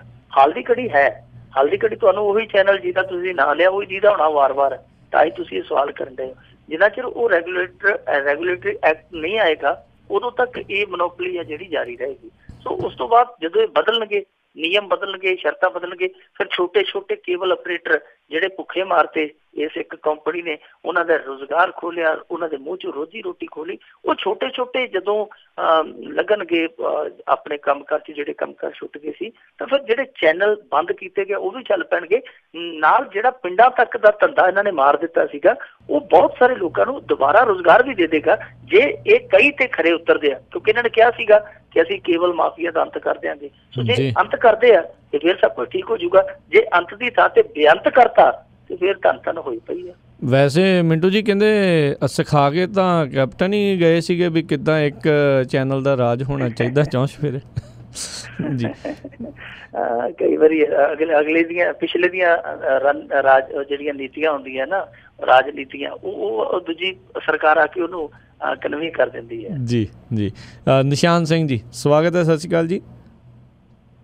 ਹੈਲੋ, ਹਾਂਜੀ ਸਤਿ ਸ਼੍ਰੀ ਅਕਾਲ ਭਾਜੀ ਸਾਰਿਆਂ ਨੂੰ ਜੀ। ਸਤਿ ਸ਼੍ਰੀ ਅਕਾਲ ਜੀ। ਭਾਈ ਮੇਰਾ ਕੁਐਸਚਨ ਇਹ ਹੈ ਜੀ, 2-3 ਦਿਨ ਅੰਦਰ ਪਿੱਛੇ ਫੇਸਬੁੱਕ ਦੇ ਉੱਪਰ ਕਾਫੀ ਵੀਡੀਓ ਵਾਇਰਲ ਹੋਈ, ਇੱਕ ਮਤਲਬ ਜਿਹੜੇ ਆਪਣੇ ਸਕੂਲਾਂ ਦੇ ਫੀਸਾਂ ਦੇ ਵਾਧੇ ਲੈ ਕੇ ਮਾਂ-ਬਾਪ ਜਿਹੜੇ ਬੈਠੇ ਨਾ, ਤੇ ਉਹਨਾਂ ਨੇ ਕਹਾ ਕੋਈ ਜ਼ਿਲ੍ਹੇ ਦਾ ਕੋਈ ਸਿੱਖਿਆ ਅਫਸਰ ਹੀ ਮੈਨੂੰ ਲੱਗਦਾ, ਉਹਦੇ ਨਾਲ ਉਹਨਾਂ ਨੇ ਨਾ ਪ੍ਰਿੰਸੀਪਲ ਦੀ ਗੱਲ ਕਰਾਈ, ਤੇ ਉਹ ਜਿਹੜੀ ਸਾਰੀ ਉਹ ਲੀਕ ਹੋਈ ਜਿੱਦਾਂ ਫੇਸਬੁੱਕ ਦੇ ਉੱਪਰ ਉਹਨਾਂ ਨੇ ਵੀਡੀਓ ਨਹੀਂ, ਉਹ ਆਡੀਓ ਹੈ ਸਰਦਾਰ ਸਾਹਿਬ, ਉਹ ਆਡੀਓ ਹੈ, ਵੀਡੀਓ ਨਹੀਂ ਹੈ ਜੀ। ਹਾਂਜੀ ਸੌਰੀ, ਆਡੀਓ ਤੇ ਉਹ ਜਿਹੜਾ ਆਫਿਸਰ ਦੇ ਖਿਲਾਫ ਕੋਈ ਇਹਨਾਂ ਕਾਰਵਾਈ ਕੀਤੀ ਹੈ ਕਿ ਨਹੀਂ? ਜਿੱਦਾਂ ਗੱਲ ਕਰਨ ਡਿਆ, ਕਾਫੀ ਗਾਲਾਂ ਕੱਢ ਰਿਹਾ ਸੀ ਉਹਨਾਂ ਦੇ ਮਾਂ-ਬਾਪ ਨੂੰ, ਜਿੱਦਾਂ ਉਹ ਪ੍ਰਿੰਸੀਪਲ ਕਹਿੰਦੇ ਪਾਸੇ ਹੋ ਕੇ ਮੇਰੇ ਨਾਲ ਗੱਲ ਕਰੋ, ਬਾਅਦ ਦੇ ਵਿੱਚ ਉਹ ਕਹਿੰਦਾ ਇਹਨਾਂ ਨੂੰ ਸੜਨ ਦਿਓ, ਧੁੱਪੇ ਬੈਠੇ ਆ, ਜਾਂ ਉਹਨਾਂ ਤੋਂ ਲਿਖਾ ਲਓ ਕੁਛ। ਇਹ ਦੱਸੋ ਜੀ ਉਹਨਾਂ ਦੀ ਕੋਈ ਕਾਰਵਾਈ ਹੋਈ ਕਿ ਨਹੀਂ, ਬਸ ਠੱਪ-ਠਪਈਆ ਹੀ ਹੋ ਗਿਆ? Thank you Nishan Singh ji. ਜੀ ਦੇਖੋ, ਉਹਦੇ ਖਿਲਾਫ ਕਾਰਵਾਈ ਦੀ ਹੋਈ, ਇਹਨਾਂ ਨੇ ਇਹ ਭਰੋਸਾ ਦਿੱਤਾ ਸੀਗਾ ਕਿ ADC ਉਹਦੇ ਖਿਲਾਫ ਜਾਂਚ ਪੜਤਾਲ ਕਰੇਗਾ, ਔਰ ਜਿਹੜੀ ਉਹ ਆਡੀਓ ਹੈ ਉਹਦੀ ਫੋਰੈਂਸਿਕ ਜਾਂਚ ਪੜਤਾਲ ਕਰਾਵਾਂਗੇ। ਪਰ ਜਾਂਚ ਪੜਤਾਲ ਕੀ ਕਰਵਾਉਣੀ ਆ? ਦੇਖੋ, ਕੱਲੀ ਉਹ ਆਡੀਓ ਨਹੀਂ, ਮੇਰੇ ਕੋਲ ਉਹਦੇ ਨਾਲ ਦੀ ਇੱਕ ਹੋਰ ਆਡੀਓ ਆਈ ਜਿਹਦੇ ਵਿੱਚ ਇੱਕ ਸੱਜਣ ਬਾਕਾਇਦਾ ਉਹਨੂੰ ਨਾਂ ਲੈ ਕੇ ਕਾਲ ਕਰਦਾ ਹੈ ਕਿ ਜੀ ਤੁਸੀਂ ਫਲਾਣੇ ਅਫਸਰ ਬੋਲਦੇ ਹੋ। ਉਹਦਾ ਨਾਂ ਸੀ ਸੁਰੇਸ਼ ਅਰੋੜਾ, DO ਸੀਗਾ, ਜ਼ਿਲ੍ਹਾ ਸਿੱਖਿਆ ਅਫਸਰ ਸੀਗਾ। ਉਹਨੇ ਆਖਿਆ ਕਿ ਹਾਂ ਮੈਂ ਉਹੀ ਬੋਲਦਾ, ਤੇ ਉਹਨੇ ਅੱਗੋਂ ਉਹ ਵੈਸੇ ਉਹ ਸੱਜਣ ਬੋਲ-ਬਾਲ ਤੋਂ ਲੱਗਦਾ ਸਧਾਰਨ ਯਾਨੀ ਮੈਂ ਇਹ ਨਹੀਂ ਕਹਿੰਦਾ ਕਿ ਸਧਾਰਨ ਬੁੱਧੀ ਵਾਲਾ, ਯਾਨੀ ਸਾਡੇ ਵਾਂਗੂ ਜਿਹੜਾ ਸਧਾਰਨ ਪਰਿਵਾਰ ਦਾ ਹੀ ਸੀਗਾ। ਉਹਨੂੰ ਸ਼ਰਮ ਦਿੱਤੀ ਕਿ ਤੁਹਾਡੀ ਭਾਸ਼ਾ ਜਿਹੜੀ ਹੈ ਕਿ ਉਹ ਇੱਕ ਇਸ ਅਹੁਦੇ ਦੇ ਮੁਤਾਬਕ ਹੈ ਜਿਸ ਅਹੁਦੇ ਤੇ ਤੁਸੀਂ ਵਿਰਾਜਮਾਨ ਹੋ, ਔਰ ਕਿੱਡਾ ਵੱਡਾ ਅਹੁਦਾ, ਤੁਸੀਂ ਸਾਰੇ ਜ਼ਿਲ੍ਹੇ ਦਾ ਸਿੱਖਿਆ ਢਾਂਚਾ ਵੇਖਣਾ, ਉਹਦੀ ਨਿਗਰਾਨੀ ਕਰਨੀ ਹੈ, ਤੁਸੀਂ ਨਿਗਰਾਨ ਹੋ ਤੇ ਤੁਹਾਡੇ ਮੂੰਹ ਚੋਂ ਇਹ ਗੰਦੀਆਂ ਗੱਲ, ਤੁਹਾਨੂੰ ਸ਼ਰਮ ਨਹੀਂ ਆਉਂਦੀ ਤੇ ਉਹਨੂੰ ਅੱਗੋਂ ਗੱਲ ਨਹੀਂ ਆਉਂਦੀ। ਇੱਕ ਆੜੀ ਉਹ ਵੀ ਆ, ਦੋ ਹਿੱਸਿਆਂ 'ਚ। ਸੋ ਕਾਰਵਾਈ ਹਾਲੇ ਤੱਕ ਨਹੀਂ ਹੋਈ, ਪਰ ਉਸ ਬੰਦੇ ਦੀ ਤੋਏ ਬਹੁਤ ਹੋਈ ਆ, ਜਿਸ ਤਰੀਕੇ ਦੀਆਂ ਉਹ ਗੰਦੀਆਂ ਗਾਲਾਂ ਕੱਢਦਾ ਪੇਰੈਂਟਸ ਨੂੰ। ਔਰ ਉਹ ਪੇਰੈਂਟਸ ਜਿਹੜੇ ਬੱਚਿਆਂ ਦੀਆਂ ਫੀਸਾਂ ਘੱਟ ਕਰਾਉਣ ਲਈ ਇੰਨੀ ਖੜਕਦੀ ਧੁੱਪ 'ਚ ਧਰਨੇ ਤੇ ਬੈਠੇ ਆ, ਉਹਨਾਂ ਦੇ ਨਾਲ ਹਮਦਰਦੀ ਜਤਾਉਣ ਦੀ ਥਾਂ ਤੇ ਉਹ ਬੰਦਾ ਉਹਨਾਂ ਨੂੰ ਗਾਲਾਂ ਕੱਢ ਰਿਹਾ ਤੇ ਨਾਲ ਸਕੂਲ ਦੇ ਪ੍ਰਬੰਧਨ ਨੂੰ ਸਿਖਾ ਰਿਹਾ ਕਿ ਕਿਵੇਂ ਇਹਨਾਂ ਦੇ ਹੱਥ ਵੱਢਣੇ ਆ, ਤੁਸੀਂ ਐ ਨਹੀਂ ਐ ਕਰ ਲਓ। ਉਹਦੇ ਤੋਂ ਜਾਪਦਾ ਇਹੀ ਹੈ ਕਿ ਇਹ ਬੰਦਾ ਨਾ ਸਿਰਫ ਬਦ ਮਿਜ਼ਾਜ ਆ, ਬਦ ਜ਼ੁਬਾਨ ਆ, ਬਲਕਿ ਮੈਨੂੰ ਤੇ ਇਹ ਲੱਗਦਾ ਕਿ ਇਹ ਜੇ ਸਕੂਲਾਂ ਦੇ ਨਾਲੇ ਰਲ ਮਿਲ ਕੇ ਚੱਲਣ ਵਾਲਾ ਸ਼ਖਸ ਆ। ਔਰ ਇਹਦੀ ਜਾਂਚ ਪੜਤਾਲ ਕੱਲੀ ਉਸ ਆਡੀਓ ਦੀ ਨਹੀਂ, ਇਹਦੇ ਕੰਮ ਦੀ ਵੀ ਜਾਂਚ ਪੜਤਾਲ ਹੋਣੀ ਚਾਹੀਦੀ ਹੈ। ਜੀ ਜੀ ਜੀ। ਅਗਲੇ ਕਾਲਰ ਆਪਣੇ ਨਾਲ ਜੁੜੇ ਹੋਏ ਨੇ ਰਾਜਵੀਰ ਸਿੰਘ ਸੰਧੂ ਜੀ, ਸਵਾਗਤ ਹੈ। ਸਤਿ ਸ਼੍ਰੀ ਅਕਾਲ ਜੀ। ਹਾਂਜੀ ਰਾਜਕਰਨ ਜੀ, ਸਤਿ ਸ਼੍ਰੀ ਅਕਾਲ। ਮਿੰਟੂ ਜੀ ਸਤਿ ਸ਼੍ਰੀ ਅਕਾਲ। ਸਤਿ ਸ਼੍ਰੀ ਅਕਾਲ ਜੀ। ਸਤਿ ਸ਼੍ਰੀ ਅਕਾਲ ਜੀ। ਹਾਂਜੀ ਮਿੰਟੂ ਜੀ, ਰਾਜਵੀਰ ਸਿੰਘ ਸੰਧੂ ਮਾਣੀਖੇੜੇ ਵਾਲਾ ਬੋਲਦਾ ਜੀ। ਆਓ ਜੀ, ਮਾਣੀਖੇੜੇ ਵਾਲੇ ਆਓ ਜੀ। ਹਾਂਜੀ ਵੀਰ ਜੀ, ਮੈਂ ਪੁੱਛਦਾ था ਜਿਹੜਾ ਉਹ ਆਪਣਾ ਅਬੋਹਰ ਵਾਲਾ ਭੀਮਕਾਂਡ ਵਾਲਾ, ਉਹਦਾ ਕੁਛ ਹੱਲ ਹੋਇਆ ਕਿ ਨਹੀਂ ਅਜੇ ਤੱਕ, ਪਤਾ ਲੱਗਿਆ ਕਿ ਨਹੀਂ? ਬਹਿਬੂ ਗਏ ਕਿ ਨਹੀਂ? ਉਹਦੀਆਂ ਬਣੂ ਗੱਲ ਨਹੀਂ ਰਾਜਵੀਰ ਸਿੰਘ ਜੀ, ਉਹਦੀਆਂ ਗਵਾਹੀਆਂ ਹੀ ਚੱਲਣ ਡੀਆਂ ਹਾਲੇ। ਫਾਜ਼ਿਲਕਾ ਸੈਸ਼ਨ ਕੋਰਟ ਦੇ ਵਿੱਚ ਉਹ ਕੇਸ ਆ, ਗਵਾਹੀਆਂ ਕਿਉਂਕਿ ਬਹੁਤ ਜ਼ਿਆਦੀਆਂ ਨੇ, ਮੇਰੇ ਖਿਆਲ ਦੇ ਨਾਲ 150 ਦੇ ਕਰੀਬ ਗਵਾਹੀਆਂ, ਤੇ ਹਾਲ ਦੀ ਘੜੀ 50-60 ਗਵਾਹੀਆਂ ਹੀ ਹੋਈਆਂ। ਉਹ 150 ਗਵਾਹੀ ਪੂਰੀ ਹੋਣੀ ਹੈ। ਇਸ ਤੋਂ ਇਲਾਵਾ ਜ਼ਮਾਨਤਾਂ ਤੇ ਸੁਣਵਾਈ ਚੱਲਦੀ ਪਈ ਹੈ। ਜਿਹੜਾ ਸ਼ਿਵਲਾਲ ਡੋਡਾ ਸੀ, ਜਿਹਨੂੰ ਆਪਣੇ ਇਲਾਕੇ 'ਚ ਸ਼ੋਲੀ ਕਹਿ ਦਿੰਦੇ ਆ, ਉਹ ਜ਼ਮਾਨਤ ਲੈਣ ਗਿਆ ਸੀਗਾ ਸੁਪਰੀਮ ਕੋਰਟ ਦੇ ਵਿੱਚ। ਸੁਪਰੀਮ ਕੋਰਟ ਨੇ ਹਾਲ ਦੀ ਘੜੀ ਉਹਦੀ ਜ਼ਮਾਨਤ ਦੀ ਸੁਣਵਾਈ ਟਾਲੀ ਹੋਈ ਹੈ, ਉੱਥੋਂ ਫੈਸਲਾ ਆਉਣਾ ਹੈ। ਯਾਨੀ ਉਹ ਕੇਸ ਨਿਬੜੇਗਾ, ਪਰ ਜਿਸ ਤਰੀਕੇ ਨਾਲ, ਜਿਸ ਚਾਲ ਢਾਲ ਨਾਲ ਉਹ ਚੱਲਦਾ ਪਿਆ, ਹਾਲੇ ਉਹਨੂੰ ਸਮਾਂ ਲੱਗ ਜਾਣਾ ਥੋੜਾ। ਜੀ ਜੀ। ਅਗਲੇ ਕਾਲਰ ਨੇ ਸੁੱਚਾ ਸਿੰਘ ਜੀ, ਸਵਾਗਤ ਹੈ। ਸਤਿ ਸ਼੍ਰੀ ਅਕਾਲ ਜੀ। ਸਤਿ ਸ੍ਰੀ ਅਕਾਲ ਜੀ। ਕੀ ਹਾਲ ਚਾਲ ਭਾਈ ਰਾਜਵੀਰ ਸਿੰਘ ਜੀ? ਸਤਿ ਸ੍ਰੀ ਅਕਾਲ। ਠੀਕ ਹੈ। ਸਤਿ ਸ੍ਰੀ ਅਕਾਲ ਜੀ। ਮੈਂ ਤਾਂ ਬੇਨਤੀ ਕਰਨੀ ਸੀ, ਹੁਣ ਤਾਂ ਪੰਜਾਬ ਜਾਣ ਨੂੰ ਵੀ ਦਿਲ ਨਹੀਂ ਪਿਆ ਕਰਦਾ ਵੀ ਇਹਨਾਂ ਦੀ ਆਪ ਵਾਲਿਆਂ ਦੀ ਗੱਲਾਂ ਸੁਣ ਕੇ, ਜਿੱਦਾਂ ਇਹਨਾਂ ਦੀ ਹਾਰ ਹੋਈ ਹੈ, ਜਿਵੇਂ ਹੰਕਾਰੇ ਨੇ, ਕੋਈ ਇਹਨਾਂ ਨੂੰ ਕੋਈ ਸਮੱਤ ਦੇਣ ਵਾਲਾ, ਕੋਈ ਨਹੀਂ ਕੋਈ ਮੱਤ ਦੇਣ ਵਾਲਾ, ਕੋਈ ਨਹੀਂ। ਇਹਨਾਂ ਨੂੰ ਸਮੱਤ ਬਖਸ਼ੇ ਸੱਚੇ ਪਾਤਸ਼ਾਹ, ਥੋੜਾ ਇਹ ਆਪਣੀ ਲਾਈਨ ਤੇ ਆਉਣ। ਸਾਨੂੰ ਤਾਂ ਸੱਚੀ ਗੱਲ ਇੰਡੀਆ ਜਾਣ ਤੋਂ ਵੀ ਹੁਣ ਸ਼ਰਮ ਆ ਰਹੀ ਵੀ ਕਿੱਦਾਂ ਜਾਈਏ। ਇੱਥੋਂ ਜ਼ੋਰ ਲਾਇਆ ਸੀ ਇਹਨਾਂ ਨੂੰ, ਪਰ ਇਹਨਾਂ ਨੇ ਕੋਈ ਮਸਲਾ ਹੱਲ ਨਹੀਂ ਕੀਤਾ। ਮੈਂ ਤਾਂ ਇੰਨੀ ਕੀ ਬੇਨਤੀ ਕਰਨੀ ਸੀ, ਇਹਨਾਂ ਨੂੰ ਸਮਝਾਓ ਕੁਛ। ਜੀ ਥੈਂਕ ਯੂ ਜੀ। ਨਹੀਂ ਤੁਸੀਂ ਇੰਨੇ ਨਿਰਾਸ਼ ਨਾ ਹੋ। ਇਹ ਜਿਹੜੀਆਂ ਹਾਰਾਂ ਹੁੰਦੀਆਂ ਸਬਕ ਹੁੰਦੀਆਂ, ਔਰ ਇਹ ਹਾਰਾਂ ਜਿਹੜੀਆਂ ਪੌੜੀਆਂ ਬਣਦੀਆਂ ਜਿੱਤਾਂ ਵੱਲ ਲੈ ਜਾਂਦੀਆਂ। ਤੁਸੀਂ ਜੇ ਢੇਰੀ ਢਾ ਲਈ ਤੇ ਫਿਰ ਇਹ ਜਿਹੜੇ ਲੀਡਰ ਨੇ ਉਹ ਤੇ ਵਿਚਾਰੇ ਅੱਗੇ ਹੀ ਆਪਸ ਦੇ ਵਿੱਚ ਜਿਹੜੇ ਪਾਟੇ ਹੋਇਆ ਉਹਦੇ ਹੋਰ ਵੀ ਥੱਲੇ ਜਾਣਗੇ ਉਹ ਹੌਸਲੇ ਪੱਖੋਂ। ਤੁਸੀਂ ਇਸ ਤਰ੍ਹਾਂ ਦਾ ਹੌਸਲਾ ਨਾ ਡਿੱਗੋ ਆਪਦਾ। ਮੈਂ ਤੇ ਬੇਨਤੀ ਕਰੂੰਗਾ, ਇਹ ਸਿਆਸਤ ਵੀ ਖੇਡ ਆ, ਤੇ ਖੇਡ ਦੇ ਵਿੱਚ ਜ਼ਰੂਰੀ ਨਹੀਂ ਕਿ ਜਦੋਂ ਵੀ ਤੁਸੀਂ ਮੈਦਾਨ ਚ ਉਤਰੋ ਤੁਹਾਨੂੰ ਫਤਿਹ ਹੀ ਮਿਲੇਗੀ, ਤੁਸੀਂ ਫਤਿਹ ਹੀ ਹੋਵੋਗੇ, ਇਹ ਜ਼ਰੂਰੀ ਨਹੀਂ। ਸੋ ਇਹਨੂੰ ਖੇਡ ਦੀ ਤਰ੍ਹਾਂ ਲਓ, ਜਿਵੇਂ ਜ਼ਿੰਦਗੀ ਇੱਕ ਖੇਡ ਆ। ਅਸੀਂ ਰੋਜ਼ਾਨਾ ਉੱਠਦੇ ਹਾਂ ਤੜਕੇ, ਇਹ ਤਾਂ ਨਹੀਂ ਹੁੰਦਾ ਕਿ ਸਾਰਾ ਦਿਨ ਚੰਗਿਆਈਆਂ ਹੋਈ ਜਾਣੀਆਂ, ਸਾਰਾ ਦਿਨ ਸਾਡੀ ਬੱਲੇ ਬੱਲੇ ਹੋ ਜਾਣੀ ਹੈ। ਦੁੱਖ ਸੁੱਖ ਵੀ ਆਉਂਦੇ, ਕਈ ਤਾਂ ਸਾਨੂੰ ਨਮੋਸ਼ੀ ਵੀ ਝੱਲਣੀ ਪੈਂਦੀ ਹੈ, ਕਈ ਤਾਂ ਅਸੀਂ ਹਾਰ ਵੀ ਜਾਂਦੇ, ਕਈ ਤਾਂ ਜਿੱਤ ਜਾਂਦੇ ਹਾਂ। ਸੋ ਇਹਨੂੰ ਆਮ ਤੌਰ ਤੇ ਮੈਂ ਤਾਂ ਕਹਾਂਗਾ ਖੇਡ ਵਾਂਗੂ ਲਓ, ਇਹਨੂੰ ਦਿਲ ਤੇ ਨਾ ਲਾਓ। ਜੀ ਜੀ ਬਿਲਕੁਲ ਮਿੰਟੂ ਜੀ। ਅਤੇ ਮਿੰਟੂ ਜੀ, ਅੱਜ ਦਾ ਆਪਣਾ ਪ੍ਰੋਗਰਾਮ ਆਪਾਂ ਸਮਾਪਤੀ ਦੇ ਵੱਲ ਨਾਲ, ਪਰ ਜਾਂਦੇ ਇੱਕ ਜਿਹੜਾ ਆਪਾਂ ਜ਼ਰੂਰ ਤੁਹਾਨੂੰ ਮੈਂ ਪੁੱਛਣਾ ਚਾਹੂੰਗਾ। ਨਿਊਜ਼ੀਲੈਂਡ ਦੀ ਪੁਲਿਸ ਨੇ ਬੀਬੀ ਮਾਨ ਕੌਰ, ਜੋ ਕਿ ਸਭ ਤੋਂ ਵੱਧ ਉਮਰ ਦੀ ਜਿਹੜੀ ਦੌੜਾਕ ਆ ਅਤੇ 100 ਮੀਟਰ ਦੌੜ ਦਾ ਉਹਨਾਂ ਨੇ ਰਿਕਾਰਡ ਵੀ ਤੋੜਿਆ ਆ, ਉਸ ਦਾ ਵਿਸ਼ੇਸ਼ ਤੌਰ ਦੇ ਉੱਤੇ ਸਨਮਾਨ ਕੀਤਾ। ਨਹੀਂ, ਇਹ ਤੇ ਸਾਰੇ ਪੰਜਾਬੀ ਭਾਈਚਾਰੇ ਦਾ ਹੀ ਸਨਮਾਨ ਆ ਰਾਜ ਕਰਨਵੀਰ ਸਿੰਘ ਜੀ, ਜੋ ਉੱਥੋਂ ਦੀ ਪੁਲਿਸ ਨੇ ਕੀਤਾ। ਔਰ ਮੇਰੇ ਖਿਆਲ ਦੇ ਨਾਲ ਹਿਸਟਰੀ ਦੇ ਵਿੱਚ ਉੱਥੇ ਪਹਿਲੀ ਵਾਰੀ ਪੁਲਿਸ ਨੇ ਕਿਸੇ ਲੇਡੀ ਨੂੰ ਸਨਮਾਨਿਤ ਕੀਤਾ। ਉਹ ਸਨਮਾਨ ਹੀ ਸੀ ਆਇਆ ਇੱਕ ਪੰਜਾਬੀ ਬੀਬੀ ਦੇ, ਔਰ ਉਸ ਬੀਬੀ ਦੇ ਜਿਹੜੀ ਉਮਰ ਦੇ 101 ਸਾਲ ਦਿਖ ਚੁੱਕੀ ਹੈ ਜੀ, ਔਰ ਉਸ ਬੀਬੀ ਦੇ ਜਿਹਨੇ 101 ਸਾਲ ਦੀ ਉਮਰ 'ਚ ਵਿਸ਼ਵ ਰਿਕਾਰਡ ਬਣਾਇਆ। ਮਾਸਟਰਸ ਖੇਡਾਂ ਹੋਈਆਂ ਸਨ ਉੱਥੇ ਨਿਊਜ਼ੀਲੈਂਡ ਦੇ ਵਿੱਚ, ਉਸ ਬੀਬੀ ਨੇ ਰਿਕਾਰਡ ਤੋੜਿਆ। ਪਹਿਲਾ ਰਿਕਾਰਡ 1 ਮਿੰਟ 17 ਸੈਕਿੰਡ ਦਾ ਸੀ 100 ਮੀਟਰ ਦਾ, ਜਿਹੜਾ ਮਾਸਟਰ ਖੇਡਾਂ ਦੇ ਵਿੱਚ ਸੀ। ਇਸ ਬੀਬੀ ਨੇ 1 ਮਿੰਟ ਤੇ 15 ਸੈਕਿੰਡ ਦੇ ਵਿੱਚ ਰੇਸ ਪੂਰੀ ਕੀਤੀ ਹੈ। ਨਿਊਜ਼ੀਲੈਂਡ ਵਾਲਿਆਂ ਨੇ ਇਹ ਕਿਹਾ ਕਿ ਭਾਈ ਇਹ ਤੇ ਆਈਡੀਅਲ ਨੇ ਸਾਡੇ, ਆਦਰਸ਼ ਨੇ ਸਾਡੇ। ਸੋ ਰਾਜ ਕਰਨਵੀਰ ਸਿੰਘ ਜੀ, ਜੇ ਦੂਜੇ ਲੋਕ ਜੀ ਇਹਨਾਂ ਲੋਕਾਂ ਨੂੰ ਆਦਰਸ਼ ਮੰਨਦੇ, ਆਈਡੀਅਲ ਮੰਨਦੇ, ਤੇ ਅਸੀਂ ਕਿਉਂ ਨਹੀਂ ਮੰਨਦੇ? ਸਾਡੇ ਕੋਲ ਤੇ ਦੇਖੋ ਫੌਜਾ ਸਿੰਘ ਆਈਡੀਅਲ ਆ, ਸਾਡੇ ਕੋਲ ਇੱਕ ਆਈਡੀਅਲ ਬੀਬੀ ਮਾਨ ਕੌਰ ਆ, ਹੋਰ ਕਿੰਨੇ ਆਈਡੀਅਲ ਆ ਜਿਹੜੇ ਇਸ ਵਕਤ ਸਾਡੇ ਸੰਸਾਰ ਦੇ ਵਿੱਚ ਵੀ ਆ ਸਰੀਰਕ ਤੌਰ ਤੇ। ਜੇ ਨਹੀਂ ਤੇ ਉਹਨਾਂ ਦੇ ਕੰਮ ਹੈ ਜਿਹੜੇ ਉਹ ਸਾਡੇ ਵਿਚਕਾਰ ਆ। ਭਗਤ ਪੂਰਨ ਸਿੰਘ ਜੀ ਆ ਸਾਡੇ, ਉਹ ਆਈਡੀਅਲ ਹੋ ਸਕਦੇ। ਕਿੰਨੇ ਬੰਦੇ, ਕਰਤਾਰ ਸਿੰਘ ਸਰਾਭਾ ਸਾਡਾ ਆਈਡੀਅਲ ਹੋ ਸਕਦਾ। ਤੇ ਅਸੀਂ ਆਈਡੀਅਲ ਕਿਹਨਾਂ ਨੂੰ ਬਣਾਇਆ ਹੋਇਆ? ਕਿਸੇ ਨੇ ਆਈਡੀਅਲ ਬਣਾਇਆ ਸਲਮਾਨ ਖਾਨ ਨੂੰ ਅੱਜ ਦੇ ਦੌਰ 'ਚ, ਕਿਸੇ ਨੇ ਸੁੱਖਾ ਕਾਲਮਾ ਨੂੰ ਬਣਾਇਆ ਹੋਇਆ, ਕਿਸੇ ਨੇ ਵਿੱਕੀ ਕਾਉਂਟਰ ਨੂੰ। ਸੋ ਇਹ ਆਈਡੀਅਲ ਬਦਲਣੇ ਚਾਹੀਦੇ ਆ। ਬੱਚਿਆਂ ਨੂੰ ਅਸੀਂ ਦੱਸ ਕੇ ਜਾਈਏ ਕਿ ਅਸਲੀ ਆਈਡੀਅਲ ਇਹ ਹੁੰਦੇ ਆ, ਔਰ ਇਹ ਜਿਹੜੇ ਆਈਡੀਅਲ ਆ ਇਹ ਨਾ ਸਿਰਫ ਬੰਦੇ ਨੂੰ ਸਰੀਰਕ ਤੌਰ ਤੇ ਮਜ਼ਬੂਤੀ ਮਜ਼ਬੂਤੀ ਹਾਸਲ ਕਰਨ ਲਈ, ਬਲਕਿ ਰੂਹਾਨੀਅਤ ਤੌਰ ਤੇ ਕਿਸ ਤਰ੍ਹਾਂ ਵਿਚਰਿਆ ਜਾਂਦਾ ਜ਼ਿੰਦਗੀ 'ਚ ਉਹ ਵੀ ਸਿਖਾਉਂਦੇ ਆ। ਸੋ ਇਸ ਤਰ੍ਹਾਂ ਦੇ ਆਈਡੀਅਲ ਹੋਣੇ ਚਾਹੀਦੇ ਆ। ਜੀ ਜੀ। ਤੇ ਮਿੰਟੂ ਜੀ, ਜਾਂਦੇ ਜਾਂਦੇ ਇੱਕ ਕਾਲਰ ਆਪਣੇ ਨਾਲ ਜੁੜੇ ਆ, ਉਹਨਾਂ ਦੀ ਆਪਾਂ ਗੱਲ ਸੁਣ ਜਾਂਦੇ ਆ ਜੀ। ਬੂਟਾ ਸਿੰਘ ਜੀ, ਸਵਾਗਤ ਹੈ, ਸਤਿ ਸ਼੍ਰੀ ਅਕਾਲ ਜੀ। ਹਾਂਜੀ, ਰਾਜ ਕਰਨਵੀਰ ਜੀ ਤੇ ਮਿੰਟੂ ਗੁਰਸਰੀਆ ਜੀ ਤੇ ਪੰਜਾਬੀ ਰੇਡੀਓ ਦੇ ਸਾਰੇ ਸੁਣਨ ਵਾਲੇ ਸਰੋਤਿਆਂ ਨੂੰ ਵਾਹਿਗੁਰੂ ਜੀ ਕਾ ਖਾਲਸਾ, ਵਾਹਿਗੁਰੂ ਜੀ ਕੀ ਫਤਿਹ। ਵਾਹਿਗੁਰੂ ਜੀ ਕਾ ਖਾਲਸਾ, ਵਾਹਿਗੁਰੂ ਜੀ ਕੀ ਫਤਿਹ ਜੀ। ਅੱਛਾ ਜੀ, ਉਹ ਬਾਈ ਜੀ ਨੇ ਮੈਂ ਸੁਣੀ ਜਾਂਦਾ ਜੀ ਜਿਹੜਾ ਕਹਿੰਦੇ ਵੀ ਆਪ ਵਾਲਿਆਂ ਨੇ ਆਹ ਕੀਤਾ, ਇਹ ਆਪ ਵਾਲਿਆਂ ਨੇ ਨਹੀਂ ਕੀਤਾ, ਇਹ ਦੋਨੇ ਅਕਾਲੀ ਤੇ ਕਾਂਗਰਸੀ ਰਲ ਕੇ ਉਹਨਾਂ ਨੇ ਗੇਮ ਖੇਡੀ ਵੀ ਉੱਥੇ ਵੋਟਾਂ ਪਾ ਕੇ ਤੇ ਇਹਨਾਂ ਨੂੰ ਜਿਤਾਓ।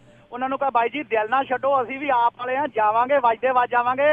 ਜਿਹੜਾ ਮੈਦਾਨ ਦੇ ਵਿੱਚ ਹਰਿਆ ਨਹੀਂ ਬੰਦਾ ਤੇ ਉਹ ਮੈਦਾਨ ਕਿਵੇਂ ਜਿੱਤੂਗਾ ਜੇ ਦਿਲ ਹੀ ਛੱਡ ਗਏ ਤਾਂ ਜੀ। ਇਹਨਾਂ ਹੀ ਕਹਿਣਾ ਸੀ, ਅਸੀਂ ਮਾਨ ਸਨਮਾਨ ਨਾਲ ਜਾਵਾਂਗੇ, ਸਾਨੂੰ ਪੰਜਾਬੀ ਭਰਾਵਾਂ ਤੇ ਮਾਣ ਹੈ। ਪਰ ਮਸ਼ੀਨਾਂ ਨੇ ਕੁਝ ਕੀਤਾ ਥੋੜਾ ਕਣਾ ਸਰਕਾਰਾਂ ਦੋਨੇ ਰਲ ਕੇ ਉਹਨਾਂ ਨੇ ਜਿਤਾਏ ਆ ਵਿੱਚ ਵੀ। ਜੀ ਜੀ, thank you Buta Singh ji, thank you, ਸਤਿ ਸ਼੍ਰੀ ਅਕਾਲ ਜੀ। ਜੀ ਜੀ। ਤੇ ਬਾਕੀ ਮਿੰਟੂ ਜੀ ਵਿਚਾਰ ਤਾਂ ਉਹਨਾਂ ਨੇ ਆਪਣੇ ਜਿਹੜੇ ਪੇਸ਼ ਕਰ ਹੀ ਦਿੱਤੇ ਆ। ਬਾਕੀ ਆਤਮ ਮੰਥਨ ਦੀ ਜ਼ਰੂਰਤ ਹੁੰਦੀ ਹੈ ਜੀ ਹਰ ਇੱਕ ਪਾਰਟੀ ਨੂੰ, ਕੋਈ ਵੀ ਜਿੱਤਦੀ ਹੈ ਚਾਹੇ ਕੋਈ ਹਾਰਦੀ ਹੈ, ਜਿੱਤ ਕੇ ਬਿਲਕੁਲ। ਪਰ ਮੈਂ ਇੱਥੇ ਅਪੀਲ ਕਰੂੰਗਾ ਰਾਜ ਕਰਨਵੀਰ ਸਿੰਘ ਜੀ, ਤੁਸੀਂ ਕਿਸੇ ਦੇ ਸਮਰਥਕ ਨਾ ਬਣੋ ਜੀ, ਨਾ ਆਪੀਏ ਬਣੋ, ਨਾ ਕਾਲੀਏ ਬਣੋ, ਨਾ ਕਾਂਗਰਸੀਏ ਬਣੋ। ਚੰਗੇ ਨਾਗਰਿਕ ਬਣੋ, ਚੰਗੇ ਪੰਜਾਬੀ ਬਣੋ। ਜਿਹੜਾ ਵੀ ਗਲਤ ਕਰਦਾ ਉਹਨੂੰ ਟੋਕੋ, ਉਹਦੇ ਤੋਂ ਹਿਸਾਬ ਕਿਤਾਬ ਮੰਗੋ। ਜਿਹੜੇ ਤੁਹਾਡੇ ਇੱਥੇ ਰਹਿੰਦੇ ਆ ਉਹਨਾਂ ਨੂੰ ਵੀ ਚੰਗੇ ਨਾਗਰਿਕ ਬਣਨ ਲਈ ਪ੍ਰੇਰੋ ਕਿ ਇੱਕ ਦੇ ਅੰਨੇ ਸਮਰਥਕ ਨਾ ਬਣੋ।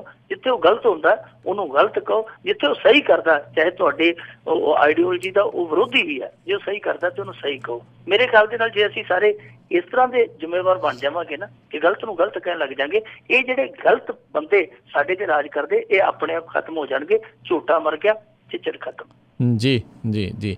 ਤੇ ਮਿੰਟੂ ਜੀ, ਬਹੁਤ ਬਹੁਤ ਤੁਹਾਡਾ ਧੰਨਵਾਦ ਕਰਦੇ ਹਾਂ, ਤੁਸੀਂ ਸਾਡੇ ਨਾਲ ਜੁੜੇ, ਇਹਨਾਂ ਖਬਰਾਂ ਬਾਰੇ ਸਾਨੂੰ ਵਿਸਤਾਰ 'ਚ ਜਾਣਕਾਰੀਆਂ ਵੀ ਦਿੱਤੀਆਂ, ਸਰੋਤਿਆਂ ਦੇ ਸਵਾਲਾਂ ਦੇ ਵੀ ਜਵਾਬ ਦਿੱਤੇ। ਤੇ ਅੱਜ ਦਾ ਪ੍ਰੋਗਰਾਮ ਇੱਥੇ ਹੀ ਸਮਾਪਤ ਹੈ। ਅਗਲੀ ਵਾਰ ਤੱਕ ਲਈ ਬਹੁਤ ਬਹੁਤ ਧੰਨਵਾਦ, ਬਹੁਤ ਮਿਹਰਬਾਨੀ, ਸਤਿ ਸ੍ਰੀ ਅਕਾਲ। ਸ਼ੁਕਰੀਆ ਜੀ, ਸਾਰਿਆਂ ਨੂੰ ਸਤਿ ਸ੍ਰੀ ਅਕਾਲ।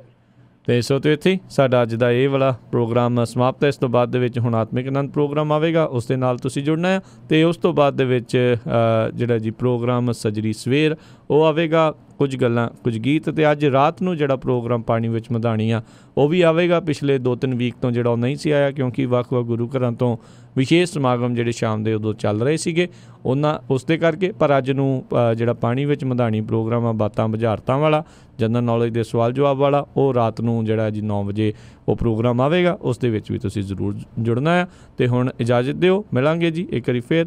ਉਦੋਂ ਤੱਕ ਲਈ ਤੁਹਾਨੂੰ ਸਾਰਿਆਂ ਨੂੰ ਬਹੁਤ ਪਿਆਰ ਸਤਿਕਾਰ ਸਾਹਿਬ ਦੋਨੋਂ ਅੱਜ ਜੁੜ ਕੇ ਨਿੱਘੀ ਜਿਹੀ ਸਤਿ ਸ੍ਰੀ ਅਕਾਲ ਜੀ। ਜਿਉਂਦੇ ਵਾਸਤੇ ਰਹੋ, ਹੱਸਦੇ ਖੇਲਦੇ ਰਹੋ ਅਤੇ ਸੁਣਦੇ ਰਹੋ ਜੀ ਪੰਜਾਬੀ ਰੇਡੀਓ USA।